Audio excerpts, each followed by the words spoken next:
Well, hello. It's not Grav. Sorry. No, Grav held down the fort. He did watch the Stanley Cup playoffs with Grav. Because I was gone. I was at a wedding in Winnipeg. It was great. They had kokanee.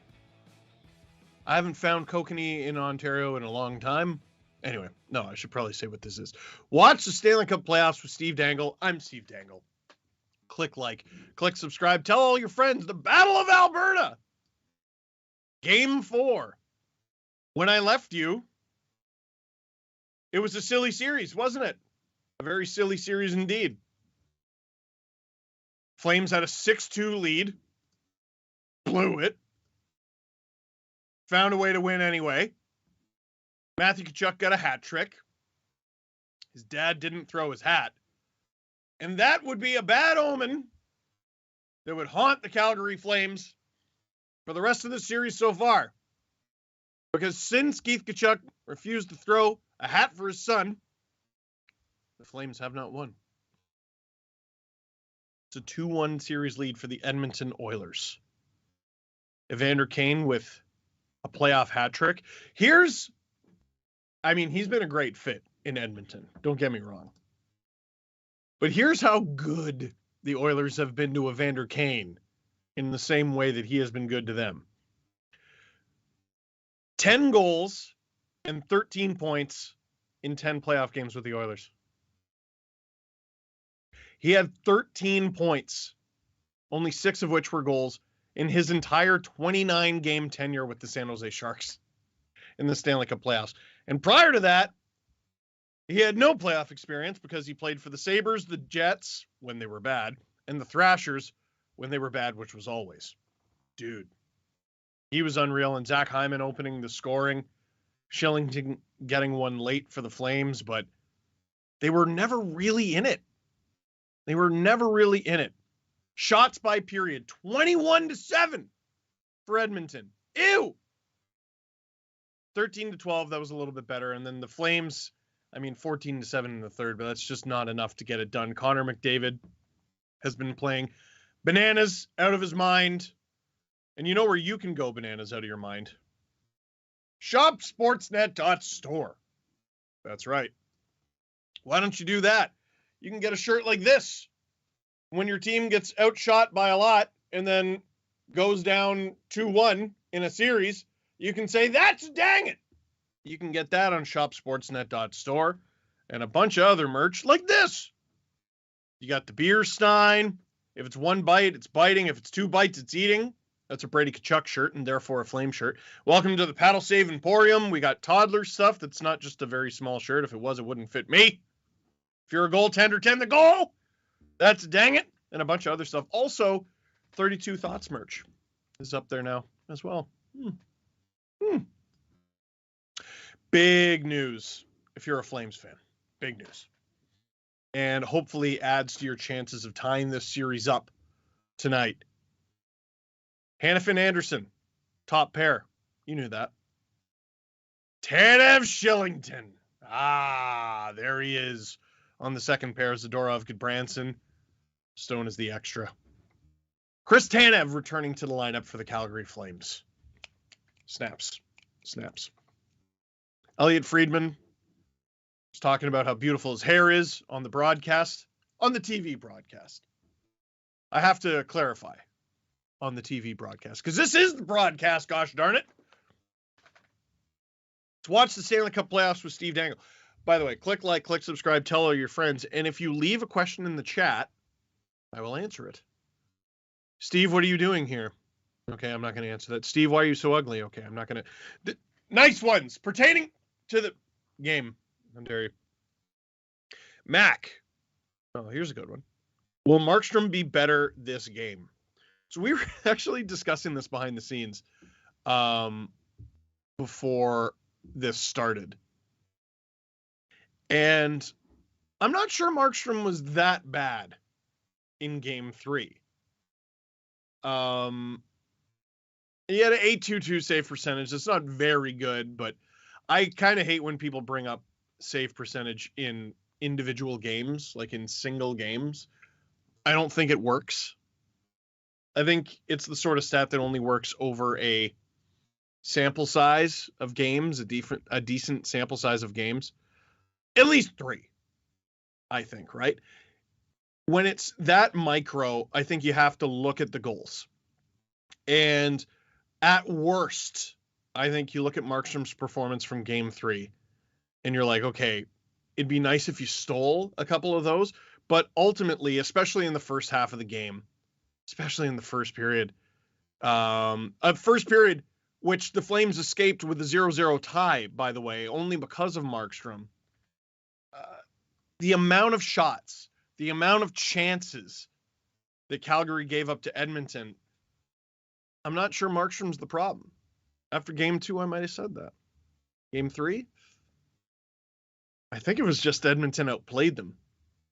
And that's why I think it's cute that, Matthew Tkachuk and a few others are talking about Oilers being a one-man team. It's a bold thing to say when that's not even the dude who got the hat trick. like, come on, man. Come on. You got to give them your props, or their props. I know it's the playoffs and it's gamesmanship and stuff, but I just don't see how that's anything but bulletin board material for the Edmonton Oilers. I don't see how it gasses up the Flames at all. Snarky score predictions.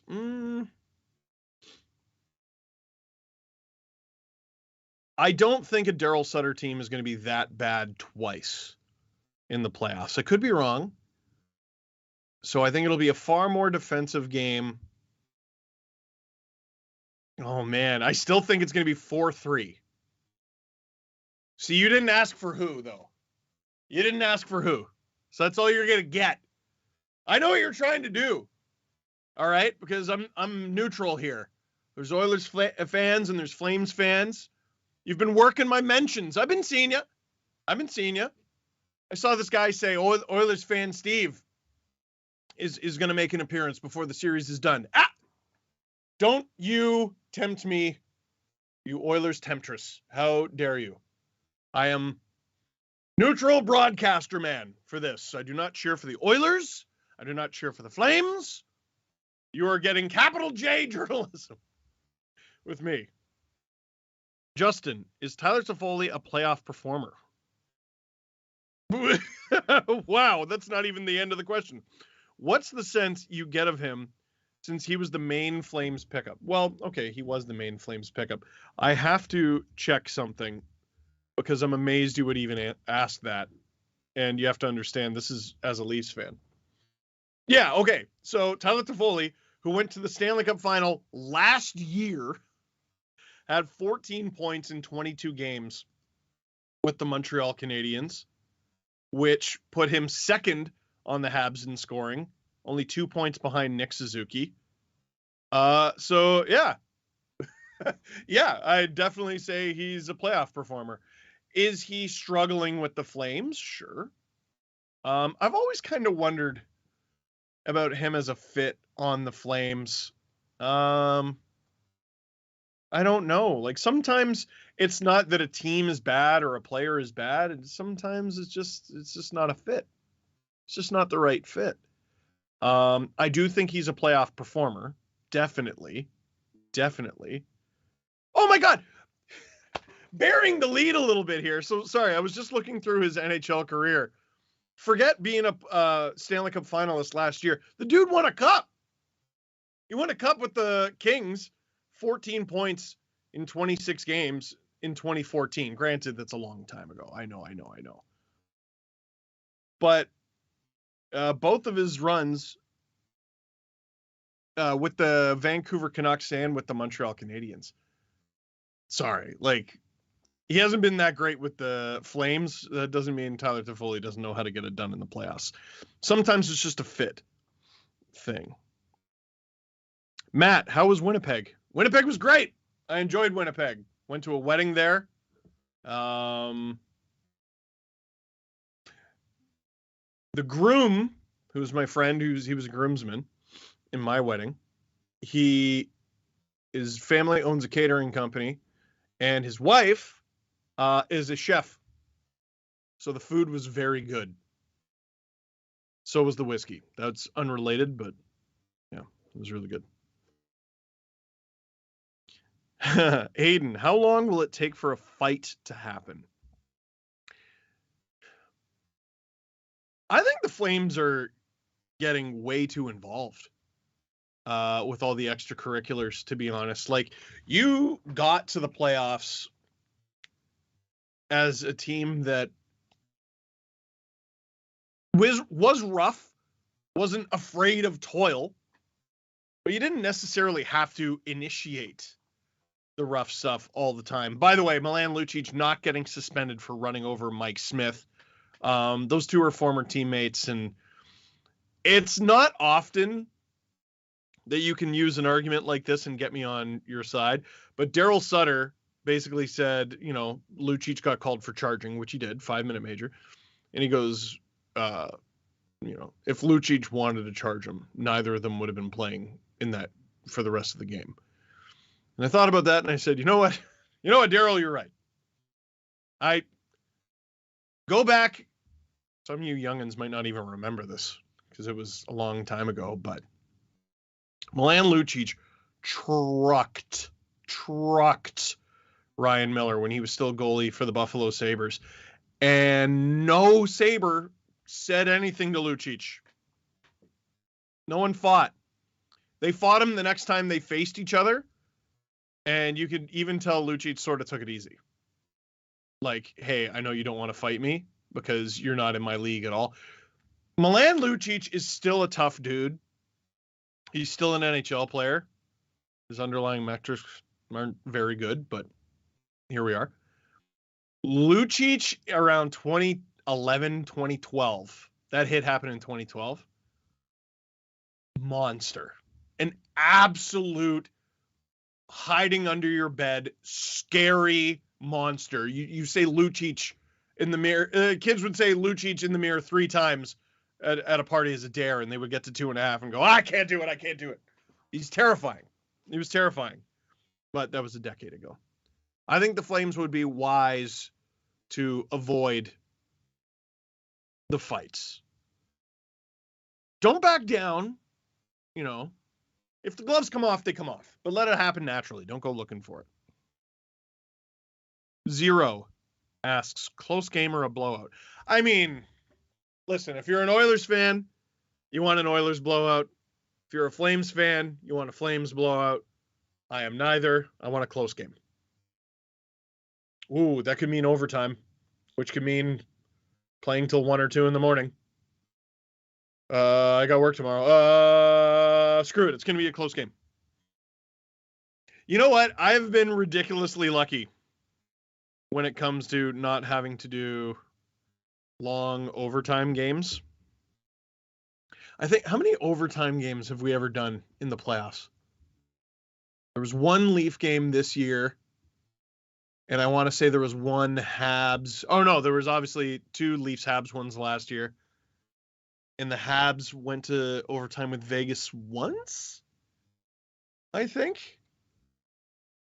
I don't think we've ever hit double OT, though. I don't think we've ever hit double OT. Well, we're going to have a quadruple header tonight.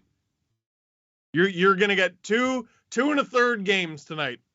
All the producers behind the scenes like, shut up. No, I can't. Cloudy, thoughts on the Canucks next year? Okay, can we all have a get together? Can we all bond as friends? Boo! Thoughts on who? The Canucks. Boo! You know what? The Canucks and Oilers share some similarities in that they were different teams. Actually, Canucks were in the playoff race for quite some time. They were both different teams once they made a coaching change. Oilers were in a better spot to succeed than the Canucks were.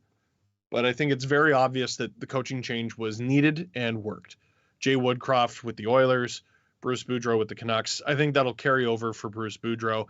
And with the change at the top, like for personnel decisions, and Patrick Olivan, I think the Canucks they're going to have a very interesting offseason. I don't think you do what the Canucks did last year. and you don't make significant changes. Excuse me. October, does Mike Smith come back next year? Isn't he under contract? I got to check that out, because that's one of the weirdest, wildest contracts in the league. To sign a 39-year-old goalie until he's 41. Yeah, so here it is. Capfriendly.com. Bless them. $2.2 million against the cap this season and next. Dude.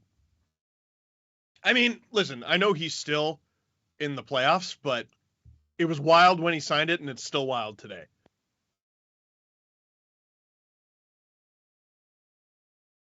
Ugh. Some of my coffee went down the wrong. Ugh. Questions, by the way, in the chat as we wait for puck drop. Just let me know. They're just finishing up the anthem, being told. It felt long. I was wondering what was going on. Moments away. Watch the Stanley Cup playoffs with Steve Dangle. I'm Steve Dangle. Click like, click subscribe. Tell all your friends. Cashton, what's your favorite merch item? I need suggestions. They have, so I have the old, that's a Dang It mug. They now have Dang It mugs, obviously, in Hat Picks mugs, but they're bigger. They're bigger than these ones. So if you have an espresso machine or something like that, the bigger mugs are better suited for that. Did Matthew Tkachuk just yawn? I don't think I saw that. Get him the smelling salts. Get it in ya. Chris Tanev back in the lineup. Oilers fans always in the lineup. Game 4, the Battle of Alberta. Edmonton Oilers hosting the Calgary Flames. Get it. Get it. Chris Tanev with that beautiful mane, and the puck is dropped. Connor McDavid has not started for Edmonton. Nugent Hopkins along with Puliarvi and Hyman out against the Pure goaltender, 10 the goal.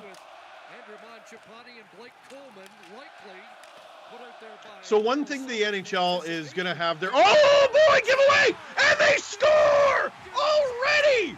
Oh my goodness. When I'm hosting, someone's scoring in the first minute. That's just how it works. If you're a goaltender, tend the goal.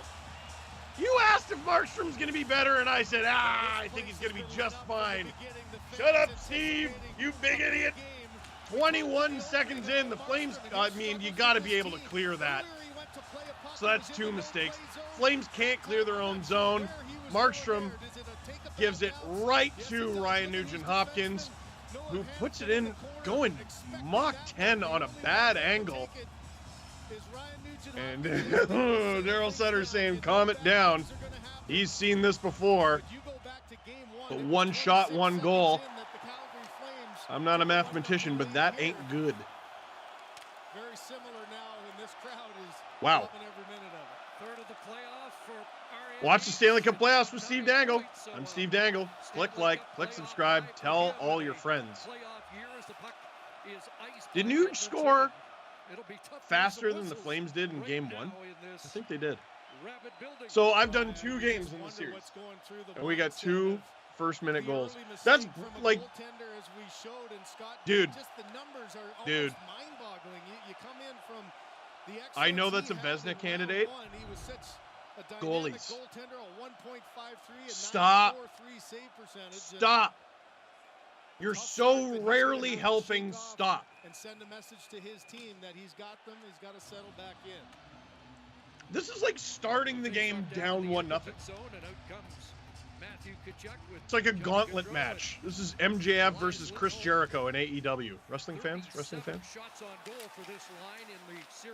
Now the Flames hoping to get a quick response, and then we can sort of start the game over again, I guess. Matthew Tkachuk puts it wide. There's Chris Tanev getting his first touch.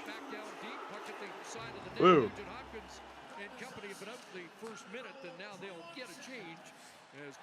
Oilers dump. A little bit of chase. Shillington, the Flames' lone goal scorer, breaks it out. Johnny Gaudreau, he's got to be massive in this one. Oilers stars just dramatically outplaying the Flame stars in this series so far. Big juicy rebound from Mike Smith, but the Oilers break it out. And here they come. This is going to be another scoring chance. Cody Ceci stopped. Oh boy. Flames reeling right now, and they have not calmed down the way Daryl Sutter wanted them to. You'll hear it from the fans, just like Mike Smith heard it from the Calgary faithful in Game 1. Rasmus Anderson plays it in. That bounced over the paddle of Smith. Flames battling along the boards. They're putting it on, looking to test Mike Smith early and often. Not a lot of it's getting through. And that one doesn't either. I think that was Yamamoto lost his stick. Oilers, bend, don't break. Break it out. Get it deep.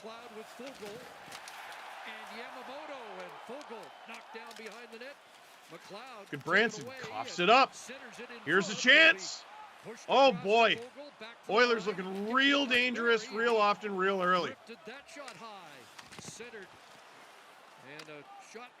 Puck goes wide. And now Goodbranson hands it off to Yarncroke. Barry, I thought Barry looked great in Game 1. Tries to keep it deep. And the Flames exhausted as the Oilers go for a change. Zadorov is going to want to get off here pretty soon. What a start to this game for Edmonton.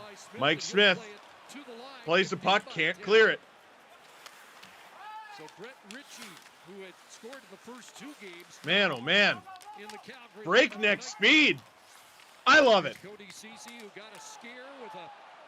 Here come the Oilers. Too often we overhype a series. Wow. Double team on Tanev. Sometimes we can have too high expectations for a series. Sometimes you get disappointed. Battle of Florida.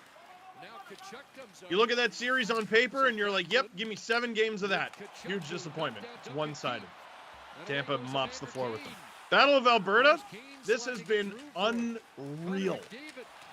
First game was 9-6. And this one, almost 2-0, but Darnell Nurse stopped. Markstrom settles in.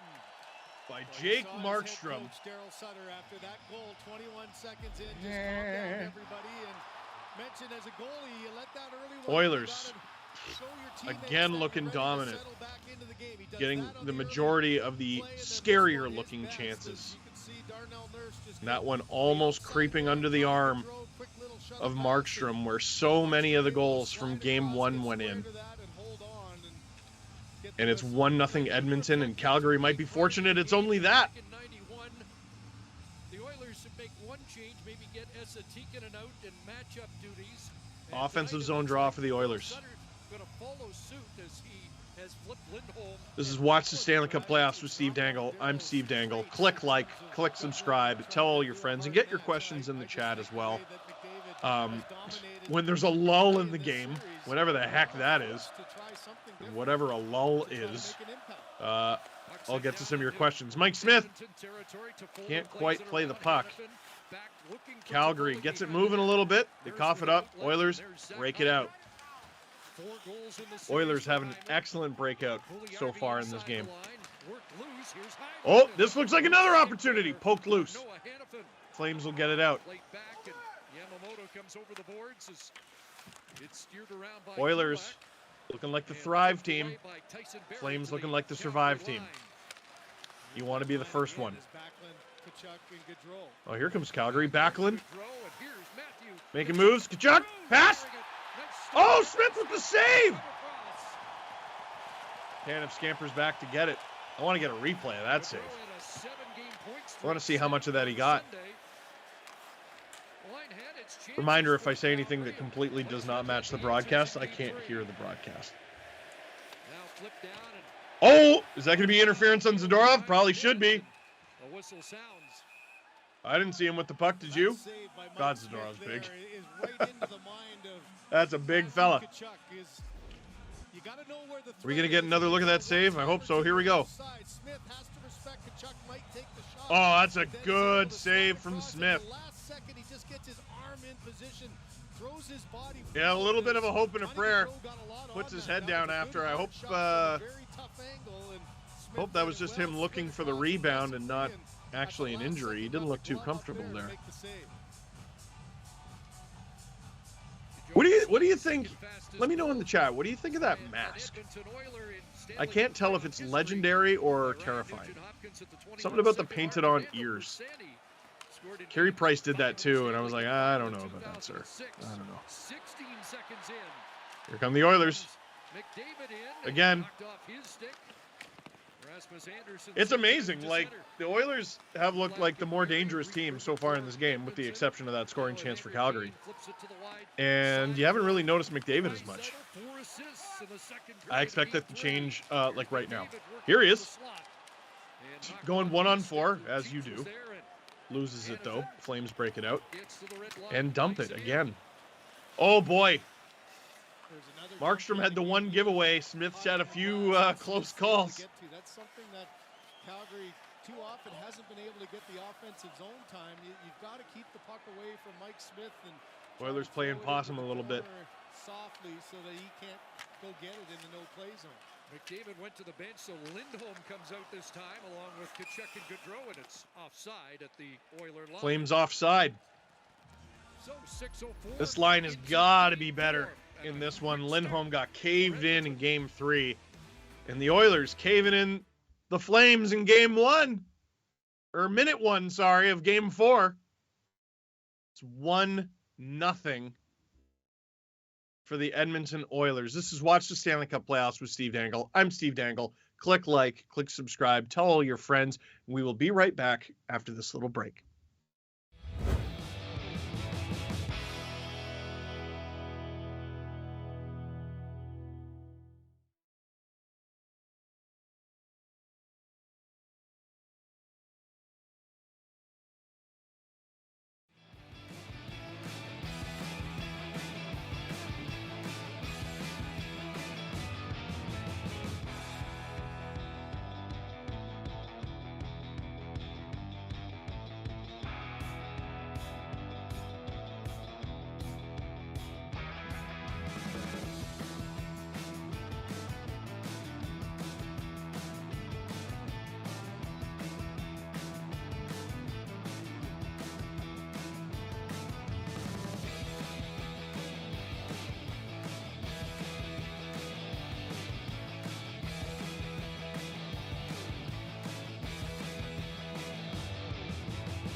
Watch the Stanley Cup Playoffs with Steve Dangle. I'm Steve Dangle. Click like, click subscribe, tell all your friends. Oh, this is bad news, Flames fans. Bad news.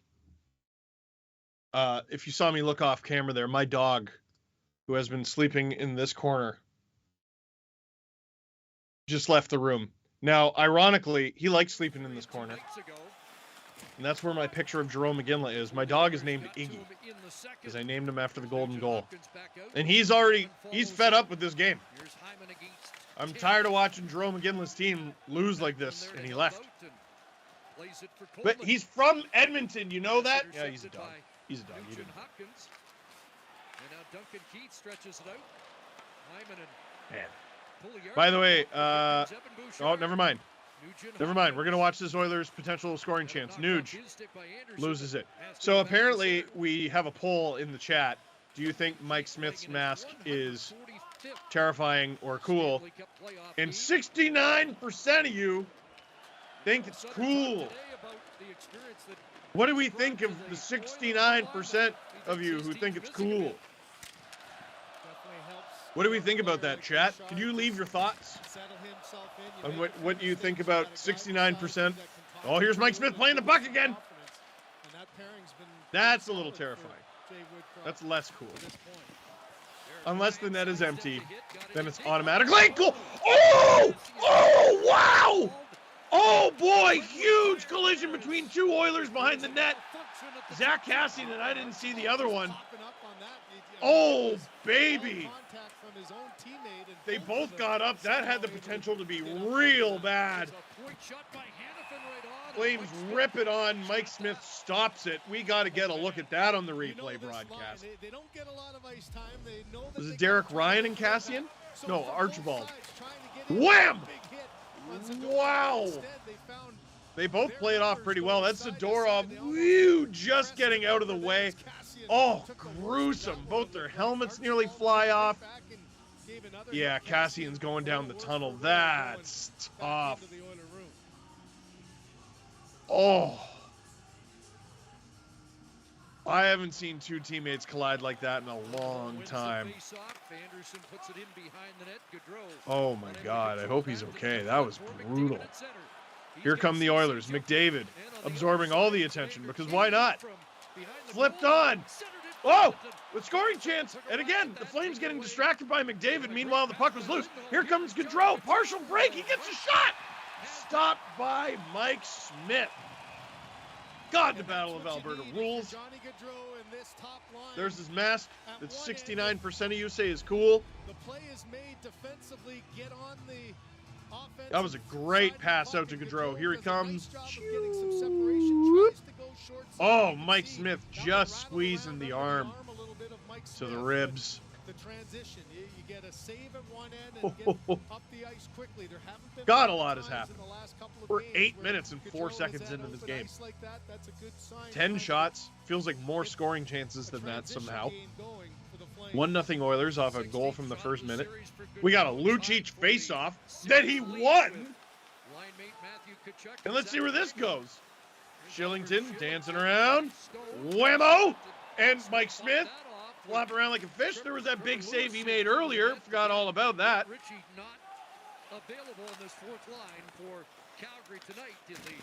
I think the real winner of this series, no matter who wins, is us. And the real loser might be both teams, because like, how do you play a third and potentially fourth round after this series? This is a circus. Flames offside again. Oh no! Oh no! We got an Oilers player down. Fogel. What happened here? Toffoli going to the box. Down in a heap, and that's now 2 Oilers leaving the game before the period's even half done. Oh no, he's on the bench. Was the bench open? Oh, is that a slew foot? Definitely interference. I'd want to get another look at that. Toffoli though going off. And now the Oilers have a power play. Flames, huge kill. This has to be a huge kill for them. They get the best of it early on, winning the face-off, getting it out in deep. Oh, Draisaitl! I'm going to do this on my own. Gets it to you-know-who. I'm not talking about Voldemort. Stops up. Gross. Pass. Doesn't get it through. Puck's still alive. The Oilers keep it in the zone. Barry. Over to McDavid. Puts it on. Stop. Flames can't get a hold of it. Oilers continue to work it around. Oh, McDavid is dancing. He's dancing. Gets it to Draisaitl, who works it to the point. Barry. I think he's looked great. To McDavid. Draisaitl can't get it back to McDavid. Barry will work it down low. Leon Draisaitl, 24 power play goals in the regular season. Nugent Hopkins back to Barry. Barry. Oh! Draisaitl's paddle even looks huge on the broadcast. It's hilarious. McDavid! Oh my God! Wide open, rips it! Doesn't score, but the rebound goes to Zach Hyman, who is having himself a series. What a player. What a game for the Oilers so far. Less than halfway through this first period, the Edmonton Oilers take the 2-0 lead. Here's a look at some of Hyman's work. Maybe the one Oiler on the ice who I didn't mention during that last sequence. Just standing there. He knows his job. Oh my God. Almost kicks it out. Almost doesn't get a piece of it. But almost isn't quite enough. As Chris Tanev almost clears it, and Hyman is having the time of his life. 5th goal, not of the playoffs. That would be good on its own. 5th goal of the series. Ugh. Calgary. Gotta find a way to get into this game. Shillington. He's had a little bit of that screw it, I'll do it myself in him in this game so far. I don't think that's going to work. Mike Smith covers it up. That might get you a goal. Lucic poking at it. And Tyson Barrie not saying anything, which is the right answer. I just got a text from a buddy. He said the Flames have 0 chance to win this series, which blows my mind. Blows my mind. Because again, remember, I didn't stream Game 2. I didn't stream Game 3. I was in Winnipeg. But my old pal Grav from the Sportsnet YouTube channel, he'd probably know a little bit better than me. After the Flames made it 6-2 in Game 1, I'm not sure what clicked on in the Oilers, and I'm not sure what clicked off in the Flames. But the Oilers looked... the second they made it 6-4, I'm going to say, I knew they were going to tie that game. I did. You could feel it. The 6-5 heading into the third, and you knew they were going to tie the game. And then they did, almost instantly. Yes, the Flames get away with the win. Flames, another hot start in Game 2. Blow it. Game 3, they didn't even get that. And now in Game 4,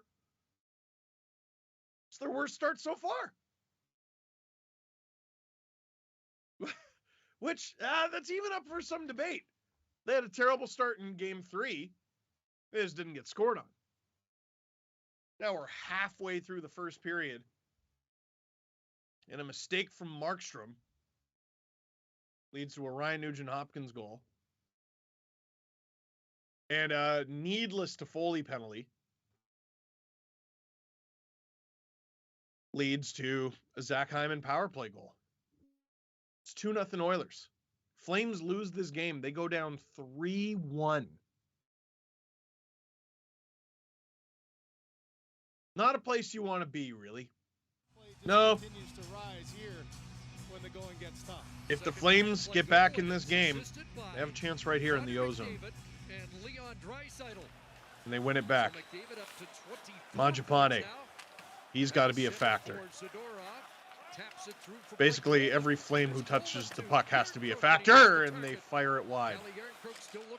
McDavid and Draisaitl with the assist on the Hyman goal, by the way, because of course. Flames have been whaling a bunch of point shots on, and I'm not saying that's wrong. Whoa, big hit from Coleman. I'm not saying it's wrong to fire it from the point. I actually think a lot of teams don't do it enough. But you got to get it through, and you got to have a guy in front. And the Flames have not done a good job getting it through tonight. Oilers standing the Flames up in the neutral zone. Not something that we said very often before Jay Woodcroft came along. Not something that we said often in the first half of this season. And I said when we were doing our playoff predictions, like, listen, I thought the Flames were going to go far. They still might. But not enough people were talking about how good the Oilers were down the stretch. And you can look at the full season, you can look at the full picture, and I get it, that makes sense. McDavid dumped behind the play.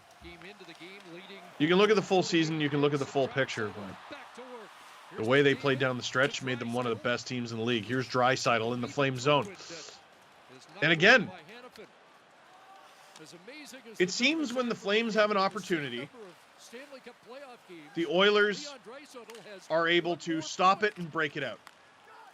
When the Oilers have an opportunity, the Flames They've been hold on attentive for all dear year, life and and just that's dump it. been the challenge. It's like coming into the game. That you has know to change for Calgary if they're going to have a 2 shot. points, so you're almost down 2-0 to start the game. You got to find a way to get Bang. those back and then try to shut them down after. Fogel ahead, and Yamamoto chips it in. Is that Fogel back out there? Looks like it. See who's with Whoa! him. He gets Big hit buffeted from along Stone. the boards by Stone. And Shillington feeds it ahead for Tkachuk. Mentioned the slide did Again, not get a Flames point struggling here. to break it out Three, with the speed. second time in the playoffs, just the But 12th here's time Zadorov. this He'll year. carry it in. Top line Defense hits getting it. activated here, but Mike Smith Able covers to it hold up. on to that. Sharp angle attack. We'll get a face-off. Ontario, it is Mike Smith. on. DraftKings Sportsbook is here, so you can Again, back with the their painted odds. on ears. Download the I app and make it I don't know. Well, if you heard Daryl Sutter's comment Okay, today, here's one. of the motivational ones. And I don't think Line we was a need great this. regular season line, and Are we going to get no an top NHL loss to the goalie players. They were 181 with a plus clear 181 mask? during the regular season? They're minus 11 right now, and there's a little dig by your coach to say, Like, "We literally need just looks something like a right now welder." to get back in this series, and we'll see if I just want to see it. tonight's the night that they can get Look at back Buddy on on the right. track. Is he hot? 4 goals, 12 Is he points hot or is he combined for repping? that line so far. The Couldn't tell. top line of the Oilers had 10 He's in a points, hockey 3 alone. building, so I'm going to say not Kept hot. in by Ooh, that's a Duque, good keep from the Flames. by Duncan And Keith. again, can't hold the And zone. Tyson Barrie Here come the leads Oilers the with speed, Oilers. which the He Flames have drops it struggled off. to do. Archibald shot ends up high. On and over. There's Cassian, bounced over his stick. Flames missed the Wide, puck. net shot Markstrom with stops stick. it. Cassian, who's back in this game, And some fencing shockingly, happening after between running into Stone Josh and Ryan. Archibald, Cassian has having words letting with Markstrom know he's Zadorov. there. Well, you look at the top guys. I mean, the amazing thing about this matchup, more than just the battle of Flames Alberta, top is you line had getting 100-point players dominated on each the side. last couple You had games. 3 40-goal scorers in that top line of Lindholm, Gaudreau, and Tkachuk, and in the game that they won. Now, is this they were combined very plus minus? impactful. And 'Cause not I don't know lost if I in like the that very close in the much. 2 games they Or were lost. they They scored had on to 11 score times? and 5-on-5, which is Because good. that would be Better. something. I mean, this was the Top best line 5-on-5 in 2 games was scored on 11 times. Holy cow. Sutter saying, great regular season line, you got to be better now. And Flames need you know, more out of those 2 Gaudreau games and go, more they out of just gotta Tkachuk. find a way to get some traction not and get unfair, something it's going positive here. just the truth. We mentioned the Those are shot their star attempts players, actually man. in the game favored Lindholm, Sutter's top line, but minus 3 in game 3. the other guys don't need as Dude's a many Selke chances nominee. to finish.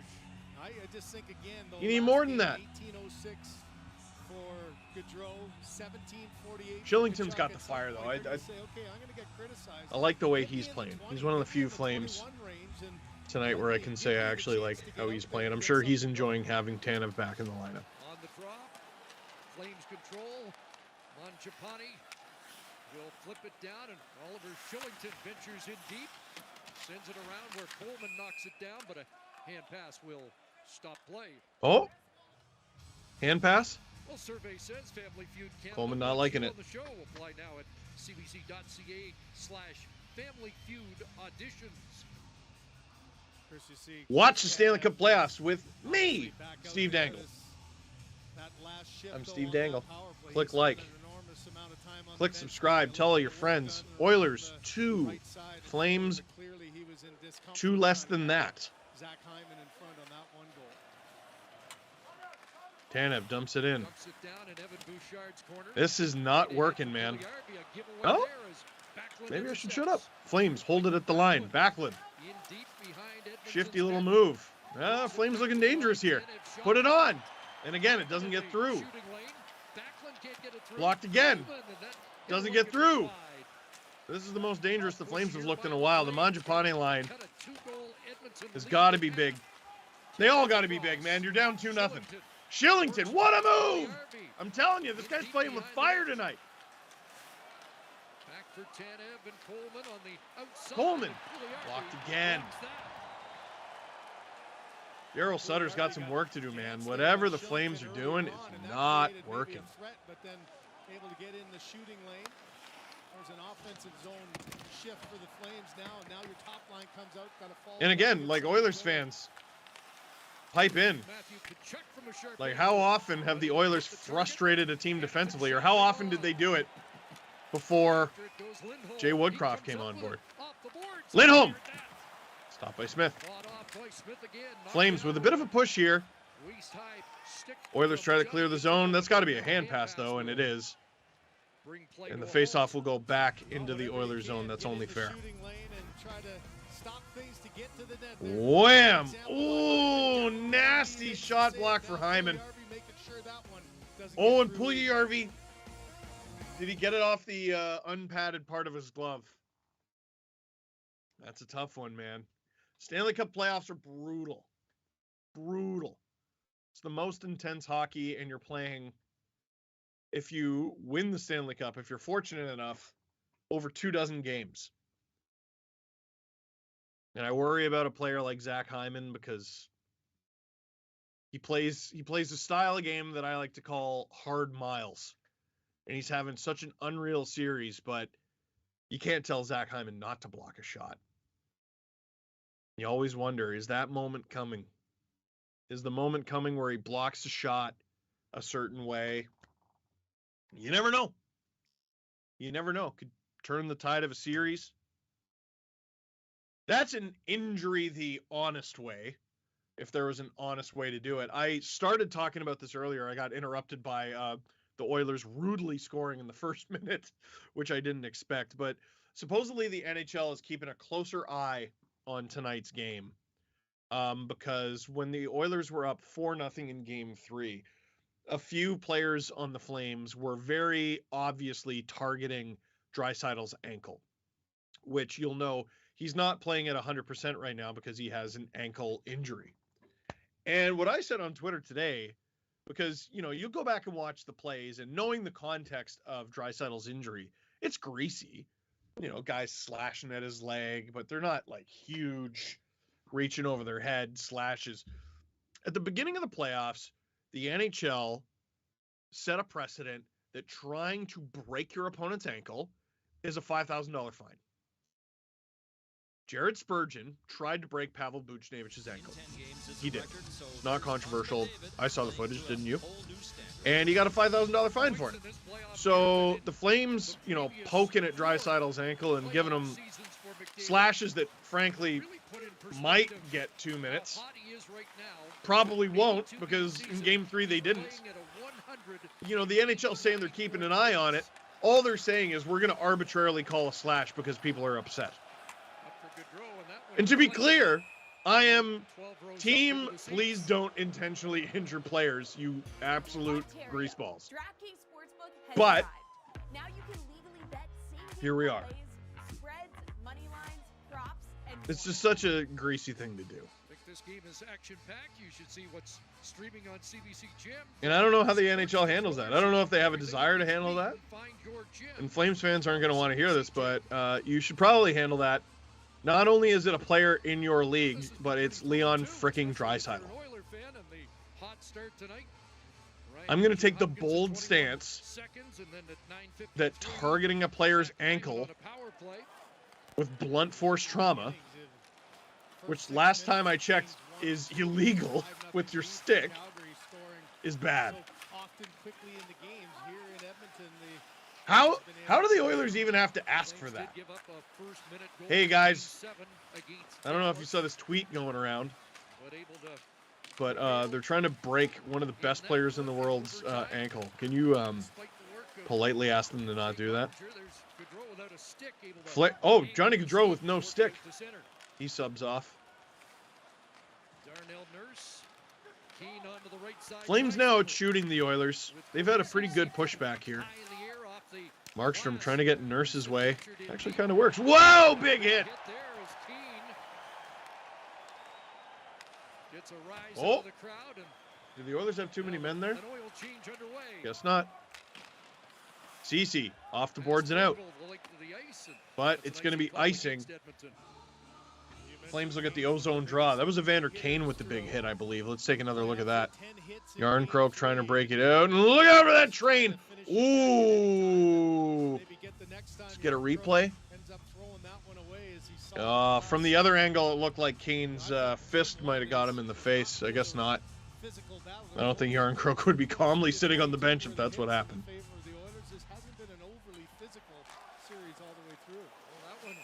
Smith with another stop. Just saw that graphic. Kane had 10 hits in Game 3, leading all players plus a hat trick. Is that a good game? Is that good? I think that's good. Sounds good. Smith almost didn't get that one. That's a sneaky shot. I think he was surprised it got through everyone. So was I. Less than 4 minutes to go here in the first period. The Flames looking like they can at very least get on the board before intermission. And that will be their mission for the rest of this period.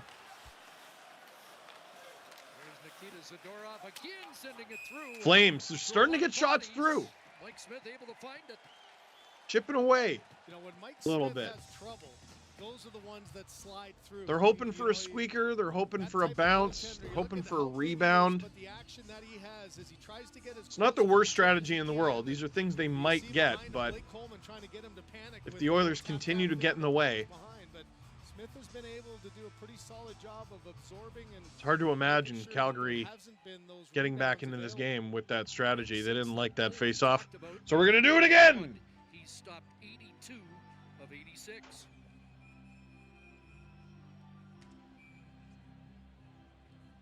Might have a clock reset issue here. Dan O'Rourke, Are you adjusting the clock? Frederick Oh, dear. Leclerc, the referees with Cal Murchison and Mark What's Shishak on that the screen lines with for the game number color 4. bars and the puck?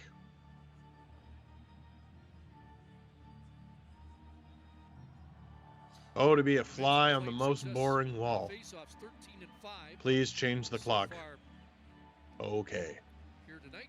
I will. Here we go. we had a little combo as 3:51. Did they add 1 second play back set on? up if Backlund can Is that how set much? this one back. Added a second. They Flames. Oh, they win it, but Mangiapane flubs it. And here come the Oilers. They don't know where the puck is. And fired in by Oilers Duncan get it deep. Hyman almost falls down, but he's going to get to this puck. Oh, almost does. The line by Bouchard. On from Bouchard. Shot knocked down. Mangiapane pushing it again. Mangiapane Big Zadorov gets it to goes work. Zadorov. Zadorov Here's has had Nikita green light a Zadorov couple in, times. fires right on, Gets it rebound, on. and that's Woo! swung across the goal mouth. Throws it through the crease. Tanev Again, the Flames are looking for a greasy one. now They haven't back found it yet, looking but they're for getting closer. Cheech with Coleman. It's one of those different combinations you talk about with Backlund works it around. No one home. lineup for Calgary. Lucic.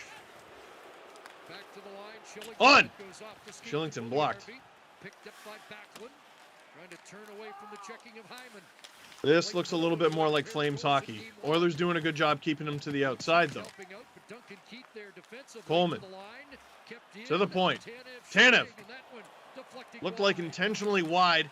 Last It goal didn't for quite work out. Chris Shillington Tanev puts and it on. the No one Flames home. here in the bubble overtime against Flames! Minnesota. Again, But it looking was for a that number bump in the three slot. Vancouver Canucks. Don't get it. Shillington across. This is a lot of ozone time, though. This is a great shift for the Flames here. Shillington. This dude looks like he's on fire tonight. I'm expecting if Calgary gets back into the game, he's going to be a part of it. That's a nice little chip pass through to Lindholm. Wide. Flames are like changing personnel and everything. Look at the shift time. Oilers have forwards who are closing in on 2 minutes here. Got to be dying out there. Anderson. Blocked. Lindholm. Where is it? Lucci. Oh, is that a penalty?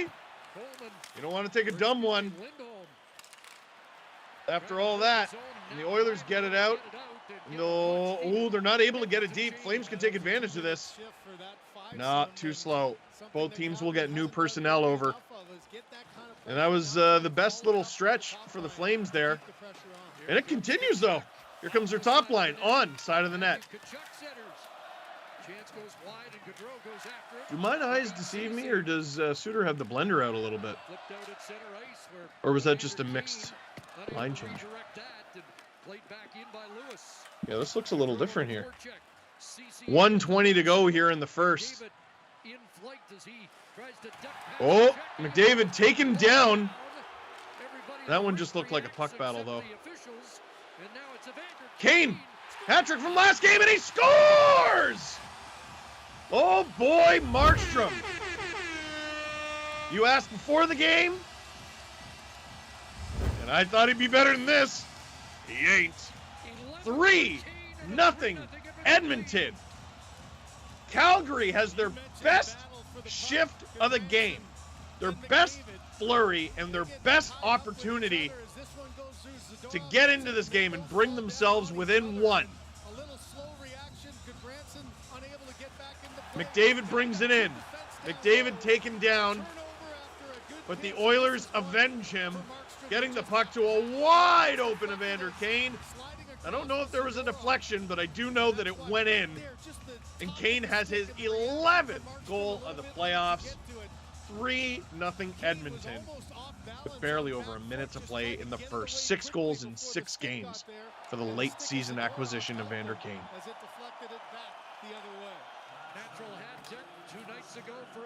I don't know if Sutter is capable of tearing the paint off the walls. I once had a former player tell me that his pregame speeches were nothing short of eulogies. But if there was ever a time to do it, it might be first intermission here in Game 4. His Flames down big on the road. And this isn't just losing any playoff game. This is going down 3-1 in the Battle of Alberta. Yes, you get to go back to Calgary after this, but it's going to be a long drive. Yeah, I think that shot might have been deflected. Oh, it's okay, honey. It's okay. Here's the pom-pom. You like the pom-pom? Yeah, you can't cheer too loud. That's a tough one. Front row too, huh? I don't know. I don't know. Man, look at the Oilers. They look composed, relaxed. They're having a good time. Draisaitl gets another point because of course he does. McDavid laying a hit. Flames get it deep again. And it kind of works. Well, it's working. Now again, nothing dangerous. There was a graphic up. The Flames have had considerably more ozone time. But it's been a whole lot of nothing. And we'll head to first intermission. Goal in the first minute from Nuge. Power play goal from Zach Hyman. And what might have been a deflective snipe from Evander Kane. The Edmonton Oilers lead 3-0. Woo! Over the Calgary Flames after one period here in the Battle of Alberta. Watch the Stanley Cup playoffs with Steve Dangle. I'm Steve Dangle. Click like, click subscribe, tell all your friends. When we come back, I'll be answering some of your questions. We got a lot of them from the chat, everybody. But your first intermission entertainment, don't go anywhere. Tim and friends discuss Evander Kane. How timely. He just put the Oilers up 3-0. So here it is, a little clip from Tim and friends discussing Evander Kane.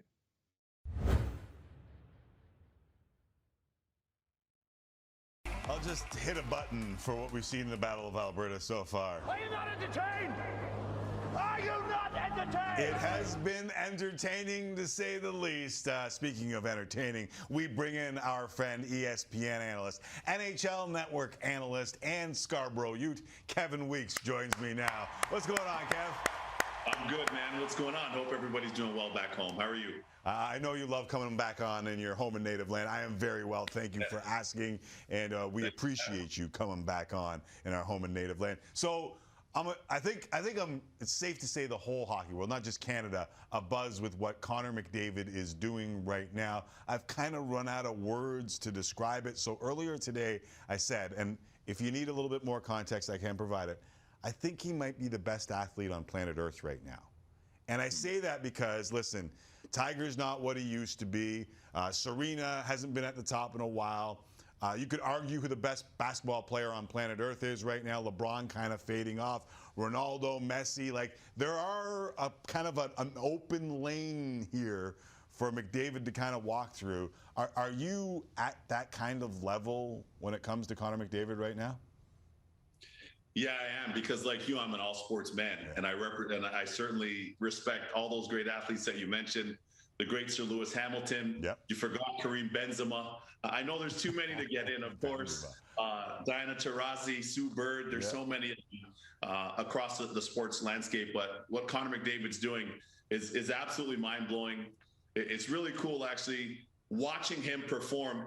And us covering that series on ESPN, the worldwide leader in sports. I keep telling everybody on set with us, whether it's Ryan Callahan, Steve Levy, whoever we have on set, we're saying the same thing. We're echoing this. This is absolute historic. And I'm going to tell you, I remember being at Madison Square Garden just before the pandemic hit when the Oilers were here. And I was talking to the great Wayne Gretzky in the dressing room in the visitors room.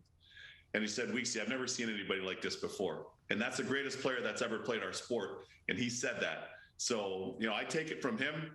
I played against Wayne Gretzky. He had a 4-point night on me when they won 4-3 against us when I came to the league, when I was at the Panthers. And for him to say that about Connor McDavid, that puts everything in context for me. Okay, so what makes him so special? Like, I mean, Gretzky, it was the brain. He did things, he was meticulous in what he did, but he wasn't going to overwhelm you with skill. Lemieux had skill and he had size, so he could body you a little bit, then do those. What makes McDavid special? I played against both those greats that you just mentioned, both in Wayne and Mario. I didn't play against Connor because of our age difference, but what I can tell you is watching him play is like seeing a fighter jet at full speed on the ice. That's what it's like. I remember doing World Cup of Hockey back home in Toronto for ESPN in 2016. And if you remember that Team North America, right? And I remember seeing him. That was the first time I saw him at ice level.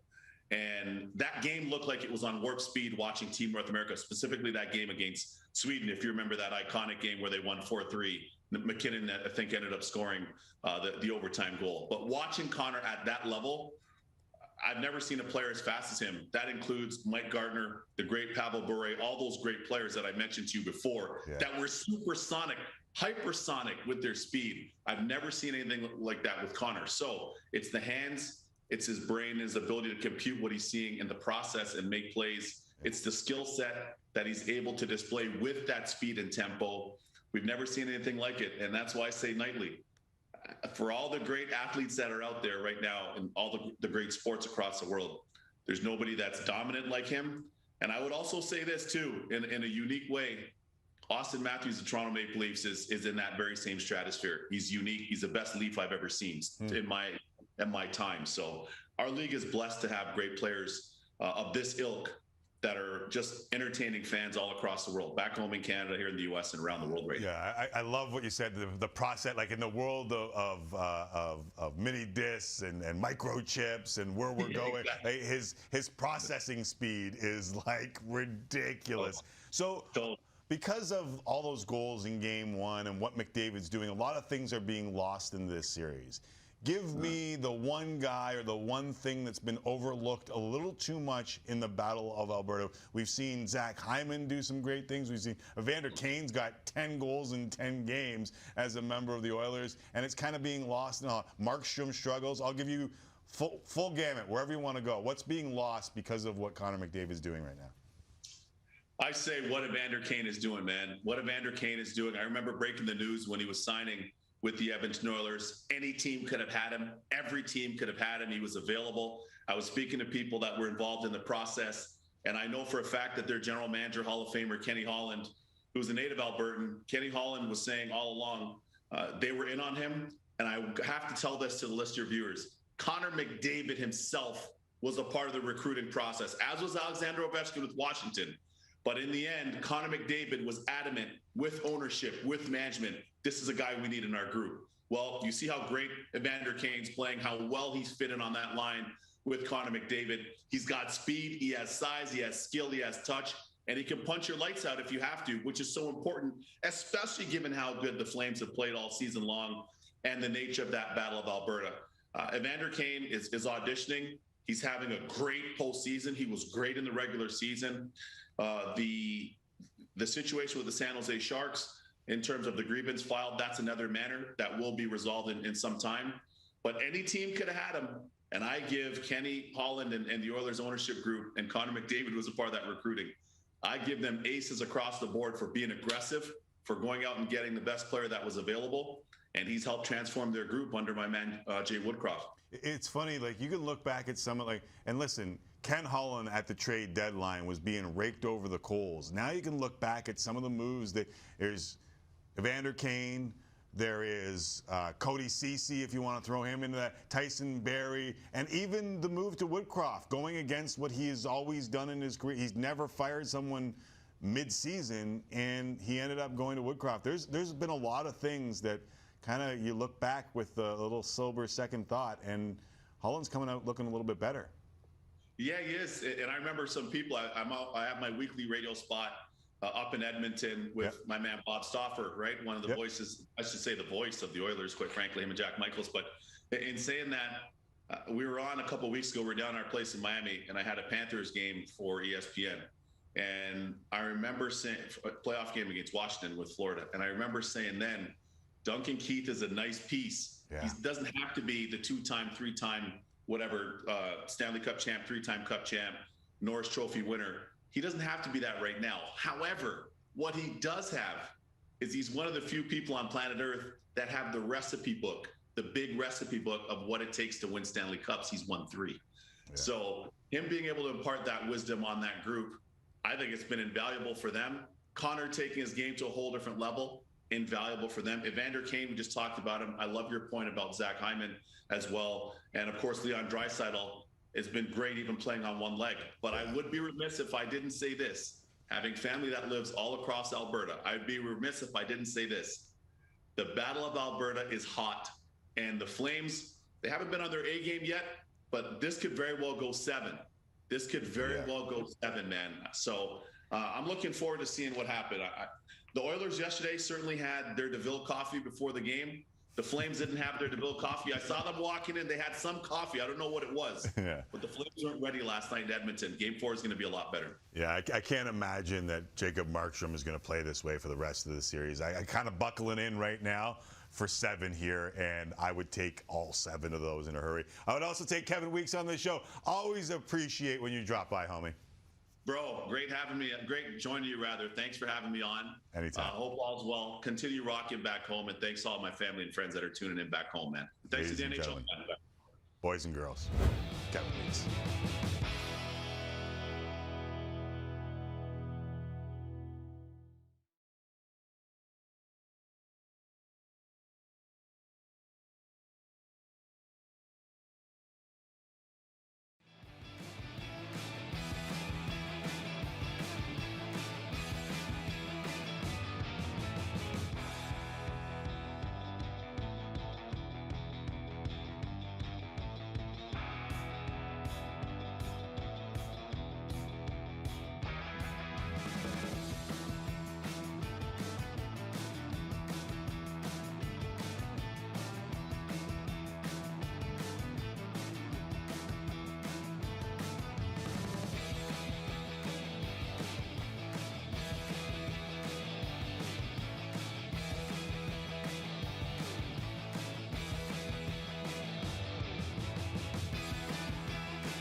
There was a tweet. Sportsnet said to watch a Stanley Cup playoff game with Steve Dangle. And someone said, why? He's an annoying clown. And I responded, no, I'm a good clown. I go to lots of parties. And I do. I do. I am a sought-after clown. I do all the birthday parties, company parties, company Christmas parties, and big at those, bat mitzvahs. Everything. If you need to hire a clown, I will be that for you. Speaking of clowns, clowning on the Calgary Flames is exactly what the Edmonton Oilers are doing. That is what we call, where my family's from, an ouf marron period. That is, wow. The Edmonton Oilers, with the exception of 2-3 shifts, dominating the Calgary Flames in the first period. Who cares what the shots were, the goals? 3-0. Oof. Markstrom with a misplay in the first minute, 1-0 Oilers. Toffoli takes a penalty. Hyman makes him pay, 2-0. And with about a minute to play in the third, after about 2 minutes of consistent offensive zone pressure, the Flames lose possession. Oilers turn it back up the other way. And Evander Kane scores. 3-0. So, Flames fans, I'm going to tell you what I told Oilers fans in game 1. And I was right, by the way. Click like. Because clicking like means goals. It has worked for every game I have called in these playoffs, except for game 7, but it was the Leafs, so great on a curve. It has worked. If your team needs a goal, you click like in the Watch the Stanley Cup playoff game with Steve Dangle chat, and your whole life will change. I'm telling you. You never know. Could be 3-3. 5 minutes into this period. You won't know if you don't click like. Oilers fans, you could go up 6-0 if you click like. Just know if another goal happens in this game, it will be because of your actions and clicking like on this chat. We have some questions from the chat, speaking of. We got to Cashton's question. Milk bag. Oh, also Jesse's in the chat. Hi, Jesse. Milk bag. Have you looked at the Tampa Cap Friendly page lately? No, because I don't want to. But just for you, and because it's intermission, I will humor you. Let's take a look.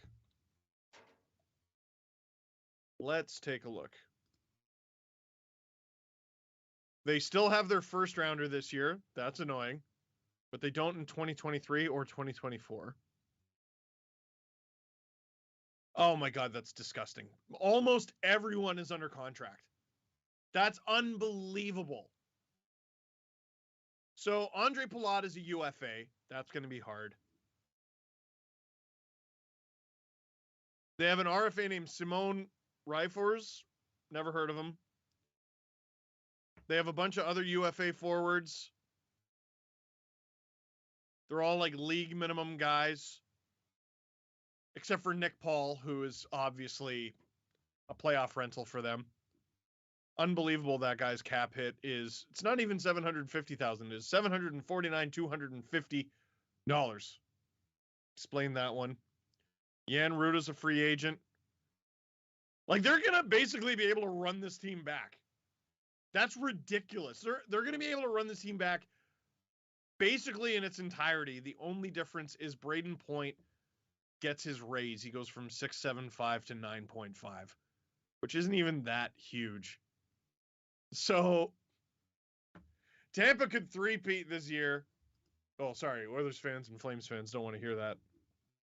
But in the Stanley Cup final, you might run into a team called the Tampa Bay Lightning who's going to be hungry for a three-peat. And who knows? We could be streaming next year talking about a four-peat. That's outrageous. God, that team is good. Ethan, where will Barry Trotz go?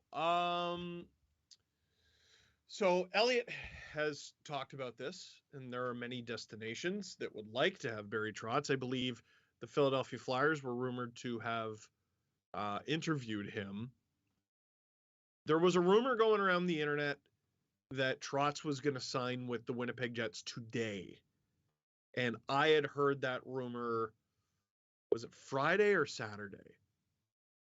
was a few days ago.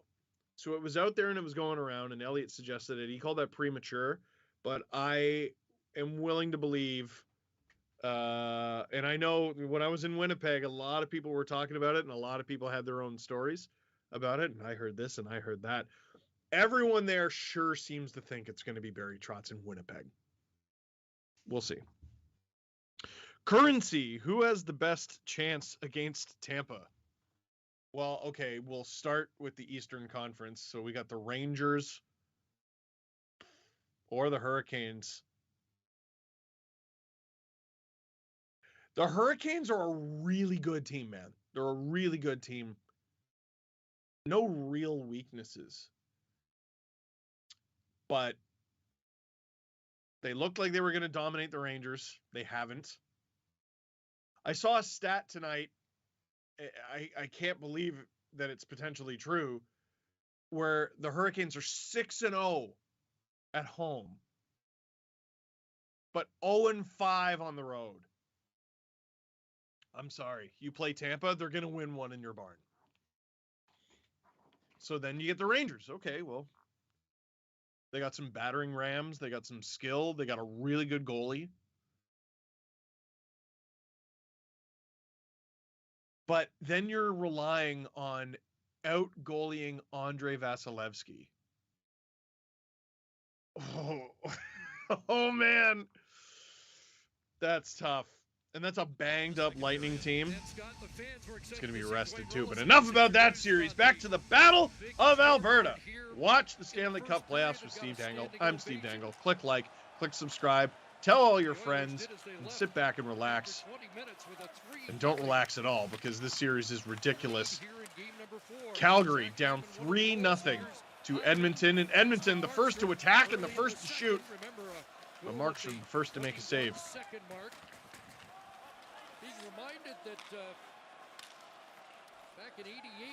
Man, for any Flames fans in the crowd, that had to be a long intermission. That was almost a neat play. Mangiapane was not there. Flames get it back, though. Backlund working it around. Flames at the point. Shillington. Stopped by the Oilers. Oilers trying to break it out, and they... it's not as smooth as they wanted, but it worked. Here come the Oilers. This is going to be a chance. Ooh. Markstrom stops it. Bouchard knows he was close. He knows he was close. Flames leading in shots. It sure feels like the Oilers are leading in chances, though. Who's got him? Who's got him? Like, you got to be fresh. You got to be focused. You're just coming out of the locker room.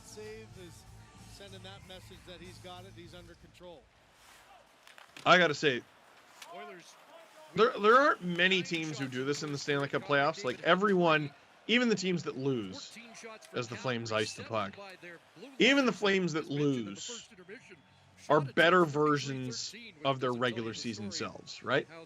Talked about this on my podcast today. Which teams in this year's Stanley Cup playoffs looked worse once the playoffs started than they did in the regular season? You could say Nashville. I think that's a bit unfair because they had UC Saros, who was unbelievable. And whoa! Big hit at center ice. Causes a turnover. You could say UC Saros. The Florida Panthers, clearly the best offensive team in the NHL, and then they score 3 goals in 4 games. That's pretty bad. But even though the Flames won their first-round series, it was in 7 games over Dallas. It was just way harder than I think most people thought it would be. And now they're on the verge of going down 3-1 to the Edmonton Oilers. I got to say, the Flames don't look nearly as good as they did in the regular season, as we got some rough stuff behind the net. Flames terrified to take a stupid penalty. And, man, that's actually a really sharp save from Markstrom on McDavid. You know, McDavid has a reputation for being grumpy, looking grumpy. I mean, I've said it before. But, man, that guy deals with stuff all the time. Flames trying to work him with the words. I just can't imagine what you would ever say to Connor McDavid that he hasn't heard before. Tyson Berry shooting wide, and Vogel unable to redirect that. Along the boards, Dubé pinned. Oilers. Dug out by Edmonton. Yamamoto Squirt it loose. at the line. Here's McLeod trying to get Loose it in puck front, gets near it the net. done, and Oilers, they keep it alive, but they lose it in the Flames. for Calgary. Again, they're having a really hard time carrying the puck out of their own zone. A tough end to the There's regular Toffoli. He's got to have a season better stretch. period. Time this morning. He took that one penalty, and then he was virtually invisible. Oh, what a goal from this line would do to spark the Calgary Flames too. Times it's not just, you know, getting the goal, it's getting it from Oilers have done a really good job surviving Calgary in the offensive zone. Like, Calgary has done a good job getting offensive zone time. It's getting offensive zone time in dangerous spots. And the Oilers just haven't let them do it. And when they attack with such ferocious speed. And Calgary just doesn't seem to have an answer for it. But here they come. Again, nothing doing. Oilers turn it up the other way. Cassian's going to get a breakaway. And, oh, that was a nifty little move, but stopped by Markstrom. Oilers hang on to it, and here's Cassian again. How do you forget he exists? The guy just had a breakaway. Is that not a pick? Is that not interference there? No, we don't call those. Well, sometimes you do. Here comes McDavid. 1-on-2. And it almost works. What are you looking at the ref for? You got Connor McDavid on you, bud. Tried to give Michael Stone a little boost with the stick, and it Oh, ended the up Flames knocking him are utterly off their game. over forward, Utterly lost off his their game. balance, and that allowed Cassian to go in uncontested. They got to erase a 3-goal deficit here, and it's hard to imagine it happening the way they're playing. McDavid buzzing around. So fun to watch. Nurse drops it for Kane. Cece on block. Back pressure there, but able to work it ahead. Tyler Toffoli trying to speed onto it. Again, Darnell like, Nurse is Oilers there. just neutralizing the Flames' attack. Flames get it at the point. They float it on. Tyler Toffoli And if there's no screen and no deflection, it's just a floater from the point. Here's another look at that Cassian breakaway. I think he tries to do the Forsberg, man. He does! Is it the Forsberg or the Datsu? It's hard to tell because he's right-handed. That's no, that's the Forsberg. He tried to do the tuck a little bit. You know what? I admire it. Flames offensive zone draw. Elias Lindholm on the draw. Gaudreau tried to send it back to the point, but Zach Hyman was there. They win the faceoff but lose the zone, Gaudreau resetting which I think should count as a lost faceoff because they didn't mean to. Rasmus Anderson, rink wide. Flames just cannot cross the offensive blue line Lindholm with any kind of speed. watched by Nugent Hopkins. Matthew Tkachuk. They do get in. Line 301 regular season points. We'll see if they can do anything with it here. Whack! Wide. Whack! Stop. Laid wide of the cage, and now it's Gaudreau. Oilers keeping the Flames to the perimeter Noah Hannafin. and just trying to clog up the front of the net. He'll move in deep, going to the Oh. net, centers it, and Oh! blocked by A lot of Nurse. defenders are going to have green light in this period. Edmonton's away as And another attack that doesn't work. Here come the Oilers. flips it in. Hyman getting it deep. An Edmonton change. That's a shift for that Calgary line. Hannafin though. gives it to Tkachuk, Gaudreau. we haven't seen those battles in front that often. They haven't had the offensive Out there with Toffoli. Toffoli working it around. Flames Flames owning those boards, but man, Edmonton's doing such a crisp job Zadorov gets back first. of shutting down the Flames and countering. Calgary able to work it ahead onto the right side. Tyler Toffoli. And now Dubé steps up. There it is again, just like clockwork. Duncan Keith that time. Fogel and now Yamamoto. They get it out. And They get an curls back opportunity against with the speed. Fresh troops arrive. Well, that one was a Good line back, and change, a little Archibald different. came off the bench. But the pass for him was broken up. The Flames looking to turn it up quick because they know they got the Oilers' fourth line, but oh, geez. Markstrom unable to knock that down. There's Zadorov against Cassian again. Again, Cassian lining up to Branson. I think a lot of us were underestimating the Edmonton Oilers heading into these playoffs. Jay Woodcroft has them playing totally different. Tyson Berry Totally different. wraps it around, and Shillington can't reach that. It's Icing waved as Beybladed around. If I was Markstrom, I wouldn't be leaving the net for the rest of the night. That's an okay play, though. Blake Coleman through center. Come the Flames again, slowing down at that offensive blue line. The third Mike defenseman Smith, for the Oilers, and not the Edmonton greatest choice, takes but he it gets it out. back out. Awkward line change for the Flames causes them to lose the puck. And a scoring chance for the Oilers. McDavid! Almost, but he keeps it alive. Shifty. It seems like he's always got two guys on him. You got best player in the world behind you. Yeah, there you go. As it's played out to center. Leon Draisaitl with his fourth consecutive multi-assist game. Draisaitl Only Wayne Gretzky's had coming in. goals, and Keep a Edmonton close eye on him, Gretzky with 5 as the refs have a closer eye on him tonight. back in 1983. The Flames attacking his ankle Here's Keane. in Game 3. Around it goes Bouchard trying to shovel it past Lucic. Evander Keane missed that behind the net, but Duncan Oilers Keane working it advances. around now. There's Keith gets it McDavid, deep Draisaitl. to Connor. In front, back it goes. Connor out in front, blast! Shot Wide. Whistled wide. Up Keith. top, Keane off a Over to skate. Kane. Draisaitl's Draisaitl. got it. Bouchard moves up. Duncan Keith finds McDavid. God, Connor's got the fastest hands in the world. You can always tell when he has the puck. Lucic's trying to get it out You don't need to there. see a number, name, nothing. This fourth You just line see a comes navy blur. McDavid across. Broken up by Shillington. Backlund Tried to get it through to net. Draisaitl. I thought he was going to take it himself. An extended shift there for the Oilers top line. And the Flames have surrendered the puck to the Oilers way too many times in this game.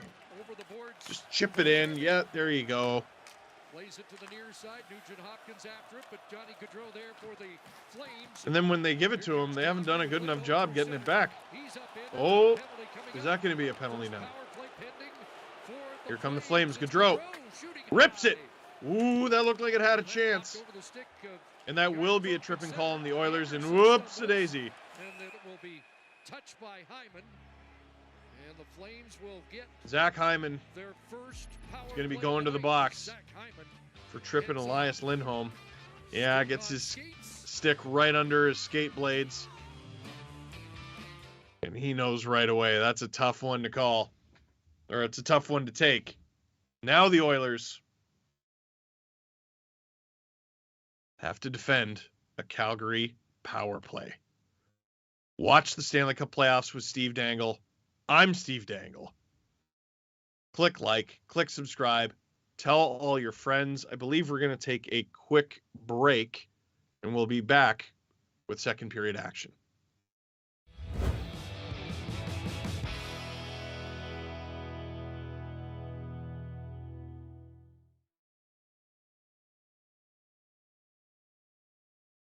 Look at that.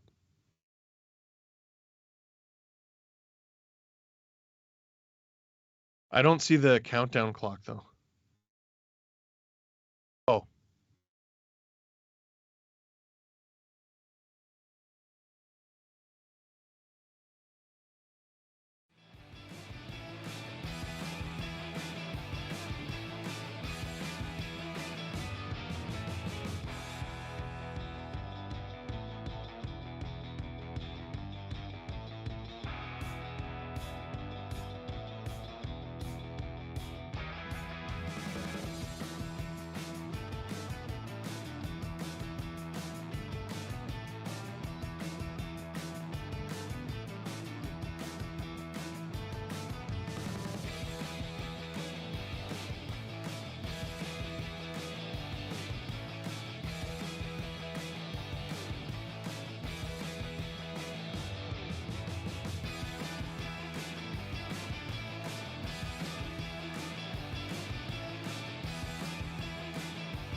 Oh, hey.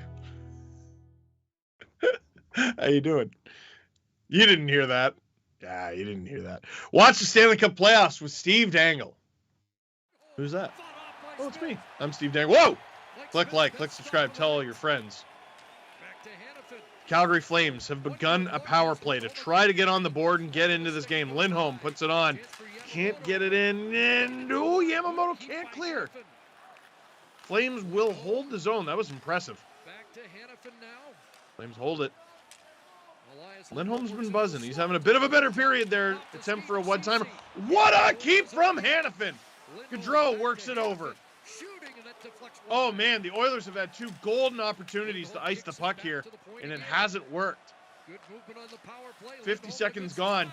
the Lindholm Stars. shoots and Elias scores. Lindholm has Honestly, Calgary on the honest to board. goodness, that's all the work of the Calgary Flames holding the puck in at the blue line. It's those little things that are going to get them back into this game, and that goal gets them back into this game. Their first goal of the game. They have life. That lead is now 2. Now you work on making it 1. Can't believe the Oilers weren't able to clear the zone. A little screen on Mike Smith. Loses it for a second, and Lindholm takes advantage. There's 1. There's 1 in what has been a very lopsided Battle of Alberta so far tonight. And here come the Flames again. Really didn't like their start to the second, but it's getting better and better as we play on. Here's Backlund. You get the feeling this could potentially change in a hurry. But you're not always going to get a power play. At some point, you're going to have to score on the Oilers 5-on-5. Whoa, big missed hit. Here come the Flames. They're attacking with numbers. Backlund sneaks in, and it gets behind him, and there it is. What did I say? And just like that, what was once a 3-0 Edmonton lead, it's now a 1-goal game in the Sea of Red. Looking for a little Red Dead redemption. Backlund just smokes Duncan Keith and beats Mike Smith with a great shot. And just like that, here come the Flames. 3-2. More than half a game to play. Yeah. The Battle of Alberta is at long last a battle tonight. Game 4 against the Stars, so 2 in 36 seconds has changed the complexion of this game. The Oilers have done such a good job With 4 second-period goals, of preventing the Calgary Flames from entering their zone with speed. to cut into a The Flames finally find a way to attack with speed. It leads to a drawn penalty call. They make a couple fantastic plays at the blue line. That leads to a power play goal. gloved and held by Smith. Again, they use their speed, find a way around the Oilers' defense. 36 seconds after Elias Lindholm, and it's You can't be getting 3-2. stymied at the blue line every time. And the Flames have busted through and found a way. We got ourselves a hockey game, folks. Watch the Stanley Cup playoffs with Steve Dangle. Watch the Battle of Alberta with Steve Dangle. I'm Steve Dangle. Click like, click subscribe, tell all your friends. And Flames fans, was I right or was I absolutely right when I said clicking like leads to goals? Oilers fans, I gave you the opportunity. I said if you click like, you could go up 6-0. You didn't click like. Where are you? Look at you. Look at you now. There's a 3-goal lead, and now it's 1. Flames fans listened. I suggest you do it as well. Get yourself a pair of big old headphones. It's actually nice because this basement is kind of cold, and it helps me stay warm. Questions from the chat. It's been difficult to get to because there have been a lot of goals recently. Lucas, you asked this question when it was still 3-0. But if you were an Oilers fan, would you worry about Mike Smith? I would worry about him being locked up to next year, given that he's 40 already. That's a problem. But in the context of these playoffs,